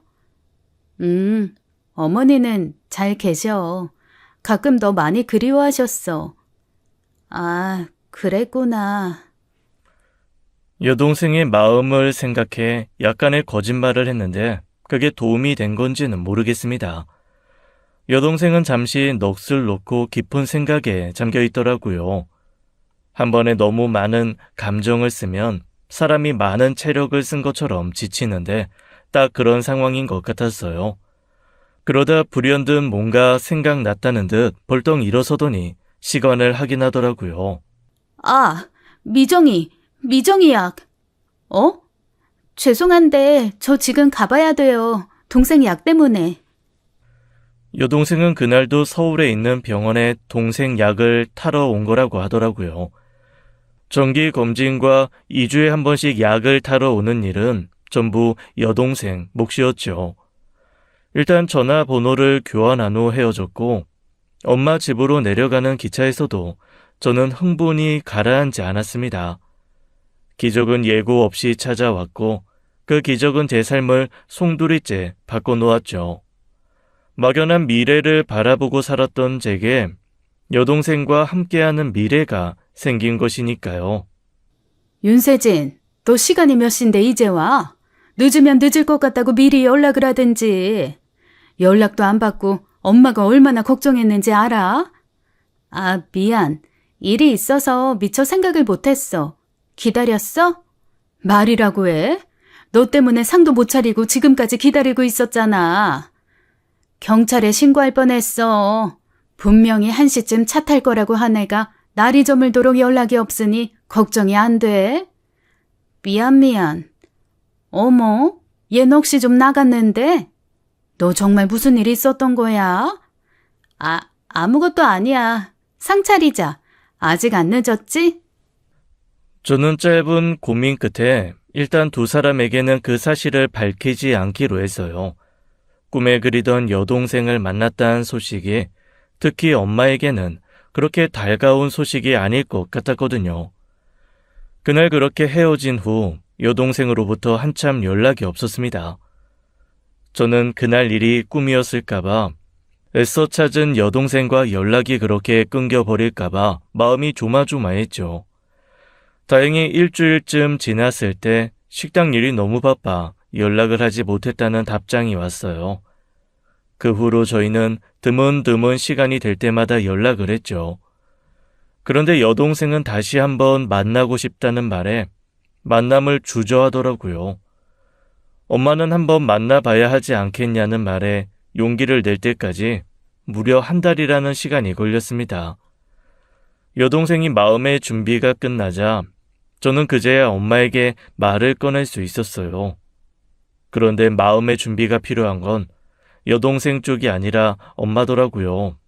엄마, 저기 있잖아. 너 그때 고추장아찌 맛있게 먹더니 그거 해다 줘? 아니, 그게 아니라 세연이 말이야. 제가 동생 이야기를 꺼내자마자 기다렸다는 듯 침묵이 시작됐습니다. 괜한 이야기를 꺼내는 건 아닌가 싶었지만 넘어야 할 산이었어요. 하지만 무겁게 가라앉은 엄마의 목소리에 저는 입을 다물 수밖에 없었죠. 세연이, 세진아, 너도 살 만큼 살아봤으니 알겠지만 사람에게는 잊고 싶은 기억 하나쯤은 있기 마련이야. 나한테 세연이는 그런 존재고 엄마는 다시 그 시절로 돌아간다고 해도 보낼 거다. 그래야 너도 살고 엄마도 살 테니까. 세연이에 대한 죄책감은 죽을 때까지 엄마가 책임져야 하는 문제야. 제발 더는 언급하지 않았으면 좋겠다. 너한테까지 그런 소리 들을 이유 없어. 아니 그게 아니라 만날 수 있다면 만나고 싶지 않아? 내가 찾아서. 아니, 안 만나고 싶다. 만나봐야 뭐해. 사정이야 어찌됐든 내가 세연이 버리고 너만 지킨 건 변함이 없는데. 세연이는 친엄만 보고 싶지 않을까? 낳아줬으면 됐다. 허튼 소리 하려거든 끊어라. 엄마가 그렇게 전화를 끊어버리는 바람에 저는 동생 이야기를 할 수 없었습니다. 그때는 끝까지 동생에게 비겁한 엄마의 태도가 너무 원망스러웠어요. 엄마 상황도 어쩔 수 없었으니 인정하고 용서를 구할 수 있잖아요. 결국 저는 여동생과 엄마의 만남은 성사시키지 못했고 여동생에게 어설픈 거짓말로 시간을 끌어야 했습니다. 엄마한테 아직 말은 못했어. 엄마가 충격받으실까봐 건강이 좀 안 좋으시거든. 정말? 크게 안 좋으신 건 아니지? 아니야, 그냥 놀래면 문제 생길까봐 천천히 말씀드리려고 하는 거지. 그나저나 잘 지냈어? 한 달 만인데 왜 이렇게 살이 빠졌어? 다이어트해? 아니, 바빠서. 삼계탕을 지난주가 초복이었잖아. 그래서 좀 바빴어. 그렇구나. 오늘 우리 집에서 자고 갈래? 아니야, 그럴 시간은 없어. 미정이 약도 줘야 하고. 여동생은 많이 안 좋은 거야? 그냥 그렇지 뭐. 그래도 천식은 약만 꾸준히 먹어도 괜찮아지니까. 남동생은? 승철이는 자동차 수리공, 카센터에서 일해. 학교 다닐 땐 문제가 많았는데 그래도 나이 들어서 정신 차리고 살아서 다행이다 싶어. 여동생과 나누는 일상에는 여동생의 삶이 없었습니다. 일어나면 막내 시설에 데려다주고 식당으로 가서 점심 장사를 준비하고 그렇게 저녁에 퇴근하고 식당에 들르는 남동생 끼니를 챙기고 뒷정리하고 집으로 돌아가 또 막내 여동생을 챙기고 자기 인생이라곤 1분도 허용되지 않는 각박한 삶을 살고 있더라고요. 마음 같아선 그 집에서 당장 나오라고 하고 싶었지만 말이 여동생이지 저와 동갑으로 함께 27년을 살아온 아이에게 이래라 저래라 하기 쉽지 않더라고요. 그렇게 3번쯤 만났을 때도 막내 약을 타기 위해 서울에 방문했을 때뿐이었습니다. 그때 여동생이 그러더라고요. 똑같은 얼굴, 똑같은 목소리, 의심할 여지는 없지만 그래도 혹시나 싶으니 유전자 검사를 해보고 싶다고요. 결과는 해보나 마나였어요. 저희는 확실한 동일 유전자를 가진 쌍둥이가 맞았죠. 그런데 검사 결과지를 들고 4번째 만나던 날, 여동생은 다른 날과는 좀 달랐습니다. 그러면서 조심스럽게 제게 부탁을 하더라고요. 언니, 오늘 나 언니 집에서 좀 자고 가도 돼? 물론이지, 당연하지. 뭘 물어? 오늘은 집에 안 들어가도 돼? 안 들어가도 될 것 같아. 여동생이 처음으로 우리 집에서 머물게 됐다는 게 너무 기쁜 저는 그때 여동생의 쓸쓸한 표정을 읽지 못했어요. 그렇게 혼자 살고 있는 오피스텔로 여동생을 데리고 가는데 여동생은 눈이 휘둥그레지더라고요. 여기서 혼자 지내는 거야? 원래는 엄마랑 같이 서울에서 지냈는데 엄마가 전셋집 정리하시고 오송으로 내려가셨어. 거기에 이모가 있거든. 외할머니 산소도 거기 있고. 엄마가 좀 도와주시고 나도 회사 대출 받아서 마련한 거야. 아, 그렇게 대단한 집도 아니었어요. 침실과 작은 옷방 하나가 달린 17평짜리 오피스텔로 개인적인 취향을 담은 공간일 뿐이었죠. 나중에서야 여동생이 평생 자기 공간을 한 번도 가져본 적 없었다는 걸 알았습니다. 늘 막내와 함께 방을 써야 했던 여동생에게는 17평이라는 공간을 혼자 써야 한다는 것 자체가 충격이었던 것이죠. 그때 여동생에게는 5평짜리 원룸을 보여줬어도 그랬을 겁니다. 그만큼 여동생의 삶이 굉장히 열악했더라고요. 여동생의 삶은 알면 알수록 전 얼굴도 모르는 그 여자가 원망스러웠습니다. 적어도 자기 딸이 아파서 밤중에 자꾸 깨고 보채면 엄마인 자기가 돌봐야 하잖아요. 아들은 아들이라고 방 하나를 내어줬으면서 여동생한테는 본인이 숙면하는데 방해가 된다며 전적으로 막내를 맡긴 겁니다. 여동생은 그 집에서 거의 노예나 다름없었어요. 장애가 있는 자식을 대신 키워주는 대리모이자 집안일을 대신해주는 가사 도우미였죠. 그뿐이 아니었습니다. 종일 자기 가게에서 일을 하는데도 월급 한 번 주지 않았더라고요. 돈이 필요한 여동생은 밤중에 4시간씩 집 근처 호프집에서 아르바이트를 해 돈을 모았는데 최근에 대목이 아니고서는 식당 장사가 되지 않는다며 그 쌈짓돈에 손을 댔다는 거예요.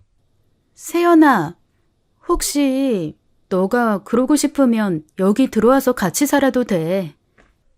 여동생의 삶이 너무 안타까워 먼저 제안하자 여동생은 화들짝 놀라더군요. 바로 거절하지 않는 걸 보면 그러고 싶었던 게 분명했습니다. 하지만 이내 고개를 내줬더라고요. 이유는 막내 때문이었습니다. 자기가 아니면 막내를 돌봐줄 사람이 없어서 안 된다는 거예요. 여동생의 의사가 중요하니 그럼 됐다고 생각 있으면 다시 이야기하자고 하고 말았는데 그날 저녁 여동생 핸드폰에 울리는 문자 메시지를 보고 전 폭발하고 말았습니다. 여동생 명의의 카드로 쓴 내역이 그날 저녁에만 3차례나 날아왔어요. 돈만 쓰는 게 아니었습니다. 폭언에 가까운 문자 메시지도 연달아 도착했거든요. 네가 서울에 무슨 친구가 있다고 서울에서 잔다는 거야? 너 왕따였잖아. 전화 받아. 왜 전화를 안 받아?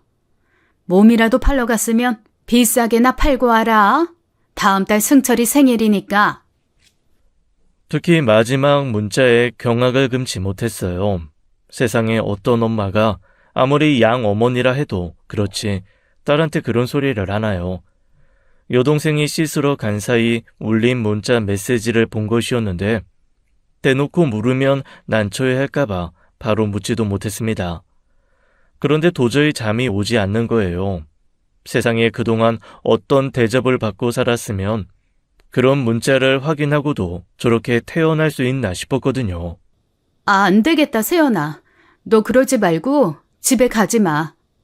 어? 왜? 미안한데 아까 문자 메시지 뜬 거 읽었어. 네 엄마란 사람 진짜 최악이야. 사람 맞니? 너 그동안 그런 취급 받고 살았던 거야? 아니, 엄마란 사람이 어떻게... 됐고 그냥 내려가지 마. 옷도 내 옷 입으면 되고 필요한 물건 있으면 내가 다 사줄게. 하나부터 10까지 내가 다 해줄 테니까 가지 마. 막내는 엄마 보고 챙기라고 하면 되지. 막말로 네 친동생도 아니잖아. 여동생은 제 말에 쓸쓸하고 슬픈 표정을 지었습니다. 여동생이라고 왜 도망치고 싶은 순간이 없었겠어요. 아무리 그 여자한테 지독한 가스라이팅을 당했다고 해도 성인이었고 언제든 도망칠 수 있었을 겁니다. 하지만 여동생은 생각보다 너무 착해 빠지고 생각이 깊은 아이였어요. 솔직히 언니 만나기 전이었다면 언제고 그 집에서 벗어나 살아야겠다 했을 거야. 근데 내가 그 집에 입양하라는 거 알게 되고 나서는 그 생각도 접었어. 어째서? 어쨌든 지금 엄마는 날 키워주신 분이잖아. 물론 충분히 많은 재원을 받았다고 할 순 없지만 그래도 날 키워주셨다는 건 변함이 없어. 효도까진 아니어도 막내 책임지는 걸로 그 은혜는 갚아야 하지 않나 싶어서. 세연아, 그건 네 일이 아니야. 그리고 그 은혜라면 지금까지 한 것만으로도 충분해. 아니야, 언니. 나한테 그렇게 제안해줘서 너무 고마워. 솔직히 나 진짜 많이 감동받았어. 하나부터 열까지 다 사줄 테니까 그 집 나오라는 말. 완전 드라마 같았어. 나 무슨 드라마 속 남자 주인공 만난 줄 알았어. 말이라도 충분해. 지금 나 이렇게 집 밖에 나와서 자는 것도 태어나서 처음인 거 알아? 되게 신기해. 그냥 이것만으로도 좋아. 살면서 단 한 번도 학교 수련회와 수학여행도 가보지 않았던 여동생에게 그날은 첫 수련회이자 수학여행 같은 날이었습니다. 여동생이 그렇게 힘든 삶을 사는 줄 알았더라면 제가 뭐라도 해봤을 텐데, 아무리 어렸어도 여동생을 그렇게 살게 두지 않았을 텐데, 어려서 무능력했던 스스로가 원망스러워질 정도였어요. 결국 여동생은 이튿날 막내 약을 챙겨 대전에 있는 집으로 돌아갔습니다. 하지만 도저히 포기가 안 되더라고요. 그 뒤로부터 매일 같이 여동생을 설득했죠. 하지만 여동생은 번번이 거절하며 화제를 돌리곤 했어요. 늦었지만 하고 싶은 공부도 다 시켜주고 대학도 보내주겠다. 제가 뭐든지 돕겠다고 했지만 부담인 것 같았습니다. 그러던 어느 날이었어요. 퇴근 후 집안일을 하고 있던 도중 초인종 소리가 울려 나가보니 세상에 여동생이 서 있는 거예요. 그런데 여동생 얼굴이 심상치 않았습니다. 세연아, 너 얼굴이 왜 그래? 언니, 너 설마 맞은 거야? 어? 맞았어? 누구한테? 대체 누구한테? 뺨이 벌겋게 달아올라 있었고 급하게 닿긴 했지만 코 주변으로 옅은 핏자국도 있었습니다.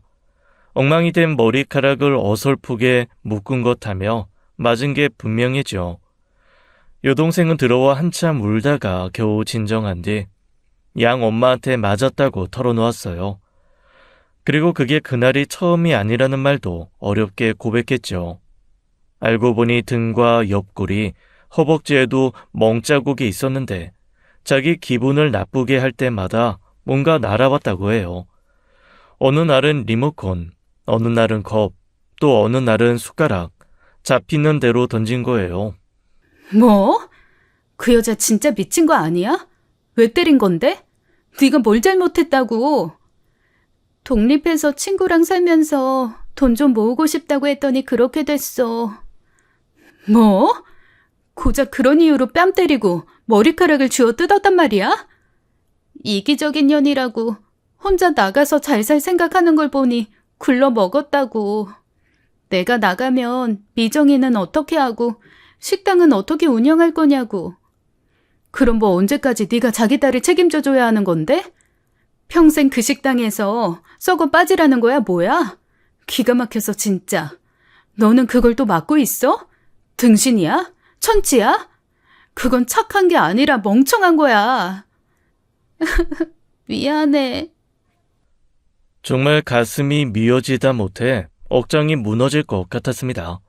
그렇게 맞고 뛰쳐나와 다짜고짜 택시부터 잡아타고 서울까지 온 것이었어요. 쌈짓돈 모아둔 거 전부 털어서요. 그 와중에 저는 여동생에게 믿을 만한 구석이 됐구나 싶어 마음이 좀 놓이더라고요. 그동안은 그렇게 맞아도 갈 곳이 막내와 함께 쓰던 작은 방이었을 텐데 제가 있는 곳까지 온 건 그에게는 정말 큰 용기가 필요했던 일이었죠. 울다 지쳐 곤히 잠든 여동생을 한참 바라보던 저는 연신 나오는 한숨을 막을 길이 없었습니다. 그러다 문득 고개를 돌린 곳에서 답을 찾았어요. 그건 거울이었습니다. 거울 속 저를 보자마자 번뜩이는 좋은 생각이 든 거예요. 여동생은 당연히 다시 돌려보낼 생각이 없었습니다. 그렇다고 그걸로 끝내자니 그것대로 복장 터지고 열받는 일이더라고요. 그러니 복수를 해야 했습니다. 적어도 서럽게 살았던 지난 세월에 대한 조금의 안갚음은 해야지요. 그렇게 결심한 후 잠이 들었는데 이른 아침 번호키 누르는 소리에 화들짝 놀라서 깼습니다. 갑작스레 찾아온 여동생 때문에 깜빡 잊고 있었던 게 있었거든요. 아유, 무슨 놈의 비가 갑자기. 예보라도 있었으면 우산을 챙겼지. 머리 다 망가졌네. 세진아, 윤세진, 너 아직도 자니? 엄마. 뭐야? 왜 그렇게 놀래? 아니, 그게 어쩐 일이야? 어쩐 일? 오늘 이모 검진 때문에 오는 날이라고 했잖아. 잠이 덜 깼어? 이모는 이 앞에서 과일 좀 사온다고. 하여튼 너네 이모도 극성이야. 조카 집에 오는데 빈손으로 오면 또 어떡하고. 꼭 굳이 그렇게. 엄마는 그렇게 혼자 주절주절 이야기를 하다가 갑자기 말문을 닫았습니다. 침실에 우두커니 서 있던 한 사람을 더 발견한 거였어요. 엄마는 믿기 힘들다는 듯 저와 여동생을 번갈아가며 바라보았죠. 엄마, 그게... 엄마? 세연아, 엄마야. 말도 안 돼. 네가 왜... 엄마, 실은... 너 기어이 세연이 찾은 거야?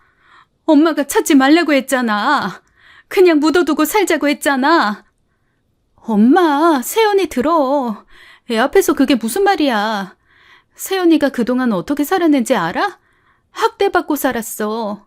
그 여자한테 자식 취급도 못 받고 그저 자기 일 대신해주는 노동자로 산 거라고. 이거 봐. 여기 멍 보여? 여기도. 그 여자한테 맞아서 어젯밤에 급하게 나 찾아온 거야. 살려달라고, 도와달라고 온 거라고. 엄마는 그야말로 충격받은 얼굴로 입을 떡 벌렸습니다. 저녁엔 몰랐는데 아침에 밝은 빛 아래에 드러낸 여동생의 몸은 그야말로 만신창이었어요. 똑같은 27, 뽀얀 살결에 흉터 하나 없이 자란 저와 달리 동생은 옷알에 숨겨진 상처가 많았죠. 엄마는 그 자리에 주저앉아 통곡을 했습니다. 그때 뒤늦게 들어온 이모도 무슨 일인가 싶었다가 현관에서 주저앉았죠. 설마 세연이야? 너 정말 세연이니? 이모야, 엄마 동생. 눈물의 상봉은 엄마 쪽이 아니라 이모 쪽에서 먼저 이루어졌습니다. 이모는 여동생의 몸 구석구석을 살피며 안타까워 죽으려고 했죠. 왜 이렇게 미련하게 살았어? 왜? 데려오고 싶더라니. 어떻게든 데려오고 싶더라니. 괜찮아요. 괜찮긴. 너 맨날 그 괜찮다는 소리 입에 달고 살다 이렇게 된 거 아니야. 왜 이렇게 착해 빠졌어? 세진이만큼 똑 부러졌으면 이렇게 안 살았을 텐데. 아휴, 어쩜 좋아. 내가 갔으면 나도 세연이처럼 살았을지도 모르지. 세연이가 그렇게 살고 싶어서 살았겠어? 저는 엄마와 이모 앞에서 그동안 어떤 일이 있었는지 이야기해 주었습니다. 아빠 기일에 기차역에서 여동생을 만난 그 기적적인 이야기부터 그때까지의 일을요. 그러다 아무 말도 없이 묵묵히 듣고 있던 엄마가 입을 열었어요. 한참 통곡한 후 진이 빠진 얼굴로 소파에 기대어 있다 꺼낸 첫 마디였죠. 그래서 정말로 고등학교도 중퇴하고 대학도 못 갔어? 네. 그 집 식당 일 돕느라 지금까지 돈도 못 벌고 장애 있다는 막내 뒤치다꺼리 하면서. 네. 여동생의 대답에 엄마는 다시 한번 무너졌습니다. 가슴팍을 쉬지 않고 내려치며 통곡하셨죠. 그러면서 허무하게 먼저 가버린 아버지를 원망하고 여동생을 책임지지 못한 본인을 원망하셨어요. 잘 살라고 보냈더니 왜 그렇게 살아? 부족함 없이 잘 지내라고 보낸 건데 왜 그렇게 살아? 평생의 죄인, 평생의 죄인. 내가 밤마다 얼마나 기도를 했는데 너 하나 잘 살게 해달라고 내 수면 깎아먹는 일이 있어도 나보다 네가 더 잘 살아야 한다고 얼마나 빌고 또 빌었는데. 엄마, 전 괜찮아요. 이 미련한 거사. 왜 당하고만 살아? 왜? 아무리 엄만 줄 알고 자랐어도 그렇지. 자식 새끼가 그만한 싸가지는 있어야지. 멍청하게 왜 그렇게 당하고만 살았느냐 말이야. 아휴, 나쁜 사람. 어떻게 사람이 그래? 어떻게 남의 새끼 데려가서 그렇게 부려먹기만 하고 키워? 세연아, 아이고 세연아, 미안하다. 엄마가 너무 미안하다. 그렇게까지 사는 줄 알았으면 내가 데려올 걸. 같이 죽더라도 내가 데려올 걸. 저는 그제야 엄마의 벌어진 상처를 들여다 볼 수 있었습니다. 여동생에게선 평생의 죄인일 거라던 엄마의 울부짖음은 차마 두 눈 뜨고 보기 힘들 정도였죠. 여동생은 뭐가 그렇게 괜찮다고 괜찮다는 말만 거듭하며 우는 엄마를 달랬죠. 저희는 여동생이 그 집으로 돌아가는 걸 원치 않았습니다. 엄마는 함께 집으로 데려가자고 했어요. 그래 세연아, 일단 엄마랑 내려가서 지내고 있어. 정말로 나 안 돌아가 봐도 될까? 걱정하지 마. 그 집은 내가 알아서 해. 저는 여동생에게만 제 계획을 털어놓았습니다. 엄마랑 이모한테 말해봤자 일 키우는 허튼 짓 하지 말라고 타박할 게 뻔했으니까요. 이미 지나간 일이라고 묻어두기엔 저는 여동생의 그 억울한 삶을 그냥 두고 볼 수가 없었어요. 그렇게 여동생을 엄마 편으로 보내놓고 매일같이 전화 통화를 하면서 여동생에 대한 공부를 했습니다. 여동생이 가족이라고 알고 지냈던 사람들의 신상부터 찾아오는 단골 손님들의 특징까지 되뇌난 모든 것을요. 근데 언니, 그런 거 다 외워간다고 해도 들킬 텐데. 아무리 얼굴이 똑같다고 해도 엄마는 알아볼 것 같아. 들킬 테면 들키라지. 걱정하지 마, 세연아. 네 복수는 언니가 철저하고 확실하게 할 테니까. 그리고 언니가 말한 거 잊지 마. 파양소송. 알지? 만약에 안 되면 안 되더라도 상관없어. 뭐든 해볼 거야. 뭐든 해볼 거야. 뭐든. 기다려. 언니가 복수해 줄게. 저는 여동생 대신 그 집으로 갈 생각이었습니다. 여동생과 스타일을 똑같이 하고 살짝 마른 여동생 체형에 맞게 단기 다이어트까지 했어요.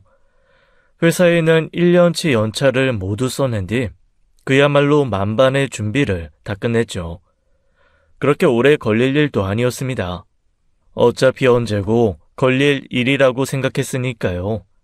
그렇게 여동생이 알려준 식당 주소를 찾아갔는데 안에는 손님도 주인도 없이 그저 열려만 있더라고요. 맥주 대낮에 문까지 열어놓고 어딜 갔나 싶던 차였습니다. 느닷없이 누군가 제 뒤통수를 사정없이 후려친 거예요. 아! 이 미친년? 결국 지발로 들어올 거면서 기어나가긴 왜 기어나가? 나갈 거면 빨리나 들어오든가. 너 때문에 내가 무슨 생고생을 한 줄 알아? 그 여자는 여동생 때문에 손이 부족해 막내를 챙기랴 식당 일을 하랴 정신없었다며 화풀이를 했습니다. 그 와중에도 손은 쉬지 않고 머리를 기분 나쁘게 툭툭 치는데 그 모멸감에 치가 떨리더라고요. 그야말로 기필코 복수를 해주겠다는 전의가 불타오르는 사람이었죠. 뭘 그렇게 멍청하게 서 있어? 들어가서 설거지 안 해? 그렇게 여동생의 양어머니 등살에 들어간 부엌은 그야말로 가관이었습니다. 세상에 거기서 어떻게 사람이 만드는 음식을 만들었다는 건지 이해가 되지 않을 정도였어요. 워낙 지저분하게 음식을 하는 바람에 식당 청소도 모두 여동생 몫이었다고 하더라고요. 여동생이 집을 비운 그 2주 사이 청소를 한 번도 안 한 건지 바닥에는 물때와 곰팡이가 가득했고 조리되는 음식물 찌꺼기가 덕지덕지 붙어 있었죠. 개수되는 설거지가 산처럼 쌓여 파리가 엉겨 있었고요. 설거지 끝내고 정육점 가서 고기도 끊어와. 외상 안 된다고 하면 네 돈 주고 좀 사오고. 제 돈이요? 식당에서 쓸 건데 왜 제 돈으로 고기를 사요? 최대한 여동생처럼 지내겠다는 다짐은 그 여자를 마주하고서부터 흔들리기 시작했습니다. 뭐하냐 그냥 넘어가는 것 없이 기가 막힌 것 투성이더군요. 그러자 그 여자는 저를 빤히 쳐다보더군요. 들켰나 싶어 아차하던 순간 그 여자가 꺼낸 말은 더 기가 막힌 말이었어요. 너 어디서 농약 처먹고 왔냐? 대체 어떤 놈이랑 붙어먹고 왔길래 그러지? 이 집에 네 돈이 어딨어? 네 통장으로 들어간다고 다 네 돈이야? 죄송합니다. 썩을 년이. 안 그래도 열받아 죽겠는데 2주 만에 나타나서 한다는 소리가 뭐? 지 돈? 기가 막혀서 진짜. 저녁 준비 장사 다 해놓고 미정이 데려와. 알겠어? 저는 그 여자가 나가고 나서 봐도 식당의 곳곳을 사진으로 찍어 남겼습니다. 식품 위생법 위반 소지가 있는 것들을 모두 찍어 증거로 남겼어요. 그리고 그 여자가 시킨 일을 끝낸 뒤 막내가 있다는 기관으로 갔죠. 제가 이 일을 위해 여동생 대신 가겠다고 했을 때 여동생은 딱 한 가지만 당부했었어요. 막내 동생을 좀 잘 보살펴 달라는 것이요. 여동생과 그 막내는 7살 차이로 이제 20살이 되는 여자애였는데 어릴 때부터 자식처럼 챙기다 보니 양 어머니와는 별개로 관계가 남달랐던 모양이더라고요.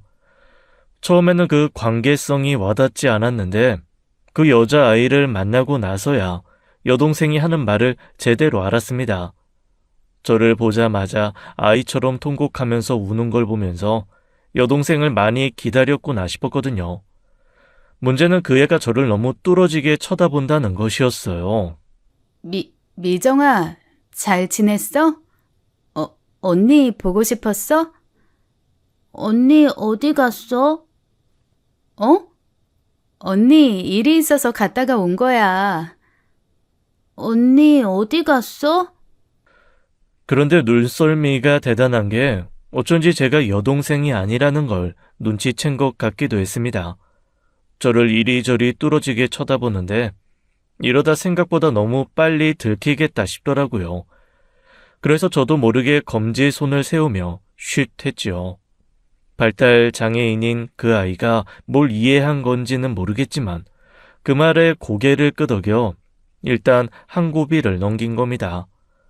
아이는 봐줄 사람이 없어 식당 한켠에 두고 돌봐야 했어요. 손님이 별로 없어 저는 들어가 봐도 될 것 같은데 그 여자는 자기 지인들 테이블에 자리 잡고 앉아 수다 떨기 바빴죠. 그때였습니다. 한 손님이 불쾌한 목소리로 소리를 버럭 내질렀어요. 아, 이게 뭐야? 머리카락 아니야. 이봐요. 찌개에서 머리카락이 나왔는데. 아, 그래요? 미안해요. 내가 음식하다가 좀 흘렸나 본데. 아이씨, 입맛 떨어지게. 그때 저는 기다렸다는 듯이 나섰습니다. 그런 순간을 기다리고 있었거든요. 어머, 죄송해요, 손님. 찌개에서 머리카락이 나와서 얼마나 당황하셨겠어요. 근데 여기 처음이세요? 에? 그런데요. 아, 그러시구나. 원래 여기는 머리카락 한두 개쯤은 예산일이라 손님들이 별로 놀라시지도 않거든요. 혹시 머리카락만 나오셨어요? 바퀴벌레나 뭐 날파리 그런 건 안 나왔고요? 뭐예요? 뭐 이런 데가 다 있어. 야, 가자. 아이씨, 밥맛 떨어져서 진짜. 내가 여기 그냥 두고 보나 봐요, 에?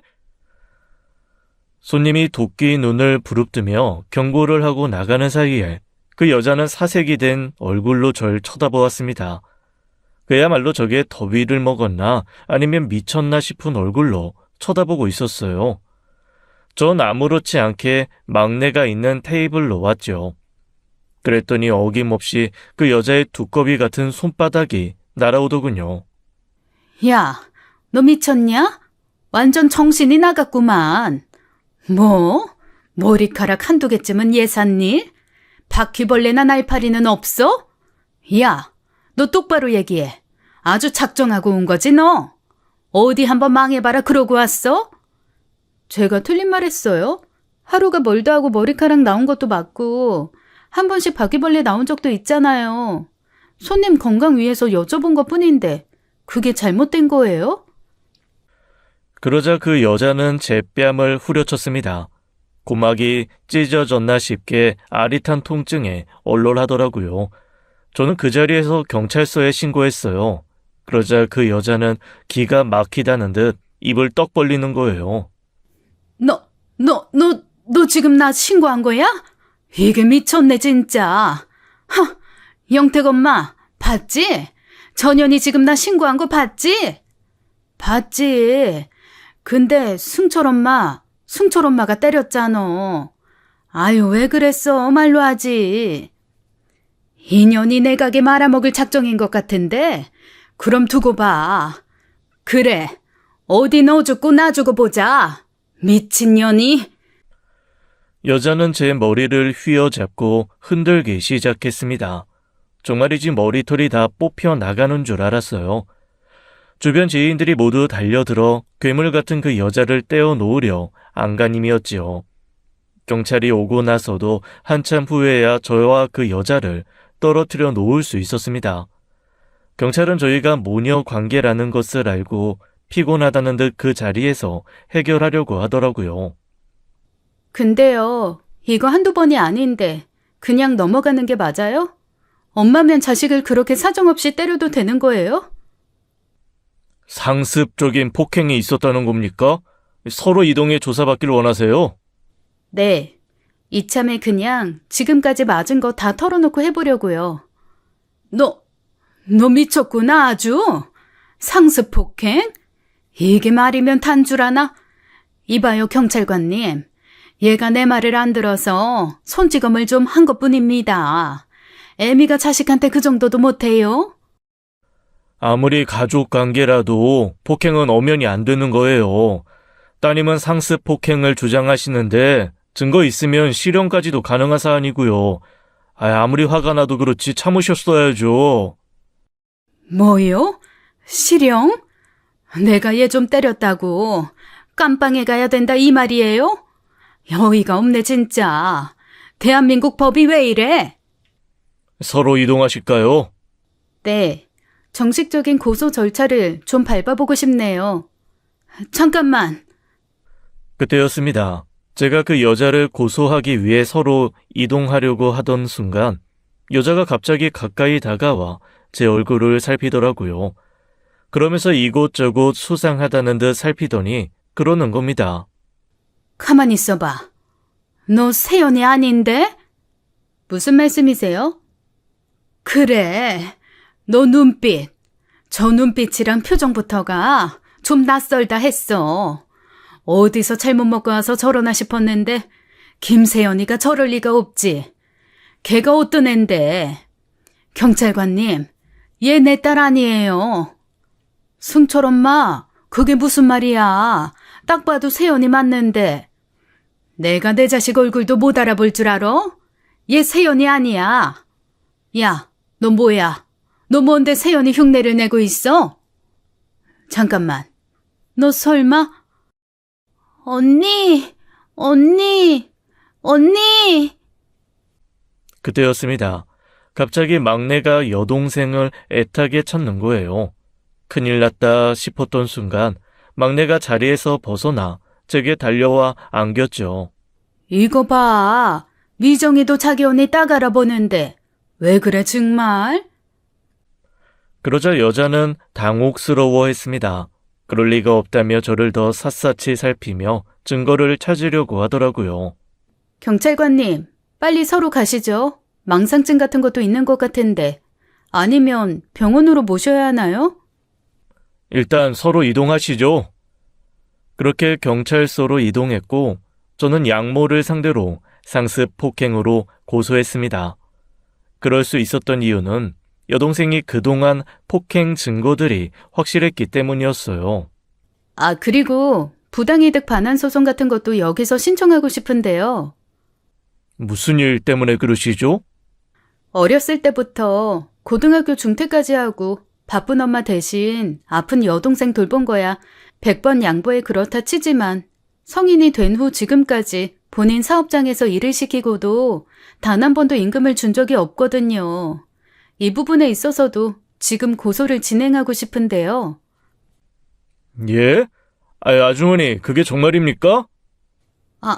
아니, 누가 딸한테 돈을 주고 일을 시켜요? 그럴 거면 사람을 뽑았을지. 아유, 그래도 그건 아니죠. 20살 때부터 지금까지면 무려 8년을 무임금으로 쓰셨다는 건데, 뭐 특별히 따님한테 물려줄 재산이라도 있으세요? 아니, 지금까지 먹여주고 키워준 공도 있는데 뭘 재산까지? 아니, 지금 나 놀리는 겁니까? 내가 내 자식 써서 장사하는데도 돈을 줘야 돼요? 경찰관님, 처음부터 돈을 준다는 말을 하지 않았더라면 저는 하지 않았을 겁니다. 일자리를 구해서 나갈 수 있는 기회는 많았어요. 하지만 분명 엄마가 일을 하는 대가로 월급을 주겠다고 약속했었고 저는 그 말을 믿고 8년 동안 일을 한 거예요. 그럼 이거 고속감인데. 고소라니? 아니, 세상에 그런 법이 어딨어? 집안일 좀 도우라고 그렇게 설득할 수도 있는 거 아니에요? 아주머니, 지금이라도 따님이랑 잘 대화해 보시고 합의하세요. 상습 폭력의 임금 체불에, 이거 보통 문제가 아닌 것 같은데. 야, 너 똑바로 말해. 너 김세연 아니지? 경찰관님, 얘가요. 원래 내가 낳은 딸이 아니라 입양 딸이거든요. 걔한테 저랑 똑같이 생긴 쌍둥이 자매가 하나 있다고 들었어요. 난 아무리 생각해도 얘가 지금 그 쌍둥이 자매 같거든? 어떻게 조사 좀 해봐요. 네? 여자는 막다른 길에 몰리자 막 나가더라고요. 제 동생에게 단 한 번도 입양딸이라는 이야기를 해본 적도 없으면서 그 자리에서 살겠다고 그런 비밀을 막 폭로한 것이죠. 그 자리에 제가 아니라 여동생이 앉아 있었더라면 어땠을까 싶은 생각을 하니 섬찟했습니다. 제가 입양되었었다고요? 지금까지 단 한 번도 그런 말씀 없으셨잖아요. 그 말을 왜 해? 했다가 네가 여기 붙어 있었겠냐? 그럼 저를 무임금으로 부려먹고 아픈 여동생 돌볼 사람으로 쓰기 위해서 그 사실을 계속 숨겨왔단 말인가요? 제가 종곡을 찌르는 질문을 하자 그 여자는 아차 싶었는지 경찰 눈치를 살폈어요. 그러자 이젠 경찰서 바닥에 드러누워 막무가내로 해볼 테면 해보라고 하더라고요. 저는 그 자리에서 제가 할 수 있는 고소장은 다 접수했습니다. 그리고 집으로 돌아오는 길에는 식당 위생으로 구청에 신고도 했고요. 여동생 짐을 가지러 집에 갔는데 눈물이 나는 걸 참느라 혼났습니다. 옷장이고 서랍장이고 여동생의 것이라고 할 만한 것이 많지도 않았거든요. 속옷은 색이 다 바라고 늘어져 해진 것들도 많았고 옷도 메이커는 하나 없이 전부 구제밖에 없었죠. 그게 화가 났던 건 빨래 건조대에 널린 남동생 옷은 죄다 스포츠 브랜드 옷이었다는 거예요. 이 집에서 그나마 자식 취급받고 살았던 건 그 남동생 뿐이었던 것 같습니다. 그리고 여동생이 책상 뒤쪽에 붙여둔 봉투 하나를 찾아달라고 해서 봤더니 비상금 봉투가 있더라고요. 딱 27만 5,300원이 들어있던 낡은 봉투였죠. 호프집에서 일한 월급 대부분을 통장으로 받긴 했지만 조금씩 꺼내 진짜 필요할 때 쓸 비상금으로 따로 빼뒀다고 하더라고요. 진짜 거지 같네. 진짜. 야, 너 이리 와. 여동생 방을 둘러보며 안간힘을 다해 눈물을 참던 그 순간 여자도 집으로 들어왔습니다. 그리고 다짜고짜 저를 밀치며 윽박지르는 거예요. 저도 참지 않고 그 여자 어깨를 세게 밀쳤습니다. 그러자 당황했는지 입을 떡 벌리더군요. 이거 봐, 이거 봐. 너 세연이 언니 맞지? 세연이 지금 어딨어? 김세연 오라고 해. 왜? 또 때리게? 아니면 당신 그렇게 놀고 먹을 때 식당 일이며 당신 딸 뒤치다꺼리 하라고 부려먹게? 뭐야? 나 지금 되게 많이 참고 있는 거야. 아주 그냥 수 틀리면 똑같이 깜빵 가는 거라고. 애가 없어 내 동생 데려가서 귀한 아들 보셨으면 귀한 자식이다 하고 품고 살아도 모자랄 망정. 학대? 당신이 그러고도 사람이야? 당신이 그러고도 인간이야? 친엄마가 못 키우겠다고 버린 애 키워줬으면 감사하다고 떡이라도 사서 오지는 못할 망정. 너야말로 이게 무슨 경우야? 감히 내 딸 행세를 해? 감히 내 딸인 척 나를 고소해? 키워준 은혜를 갚아야지. 이건 말도 안 되지. 절대 그럴 수 없지. 착각하지 마. 내가 뭐 세연이 감금해놓고 강제로 왔겠어? 세연이가 바란 거야. 그 착해 빠진 게 당신한테 꼭 한 방 먹여달라고 해서 온 거라고. 기대해. 27년 동안 내 동생 부려먹고 학대한 대가가 뭔지 내가 똑똑히 보여줄 테니까. 아마 비싼 변호사 쓰셔야 할 거야. 깜빵 가기 싫으면. 전 결국 그 집에서 여동생이 가져다 달라던 돈봉투 하나만 들고 나왔습니다. 식당은 영업정지 처분을 받았고 고소는 절차대로 진행되었어요. 저는 여동생을 대신해 법정에 나갈 준비가 되어 있었지만 여동생이 직접 나가겠다고 했습니다. 처음엔 마음 약하고 착한 여동생이 정 때문에 결국 그 여자를 용서하게 될까봐 말렸어요. 그런데 여동생이 있는 그대로를 이야기했을 때 처벌이 필요한 일이면 벌을 받게 하고 싶다고 하더라고요. 법정에서 여동생을 만난 여자는 욕도 했다가 울부짖기도 했다가 난동을 피웠습니다. 결국 법정에서 쫓겨나야 했죠. 결과적으로 상습 폭행으로 징역 1년 6개월이 집행유예 2년이 나왔어요. 원래대로라면 꼼짝없이 교도소를 가야 했지만 장애가 있는 딸을 돌봐야 한다는 점이 참작되었죠. 그리고 그동안 밀린 임금 8천만 원을 반환하라는 판결도 내려졌습니다. 그것도 소멸시효가 있어서 그 정도지 억대도 받아낼 수 있었는데 아쉽게 됐어요. 하지만 여동생은 금액은 얼마가 됐든 상관없다고 하더라고요. 그리고 정식으로 파양 신청도 했습니다. 소송 결과가 긍정적으로 작용할 거라고 해서 걱정은 없어요. 비로소 자유를 되찾은 여동생은 최근 수능 공부를 다시 시작했어요. 늦었지만 다시 공부를 해보고 싶다는 말에 저도 엄마도 그리고 이모네 식구들도 모두 지원해 주기로 했거든요.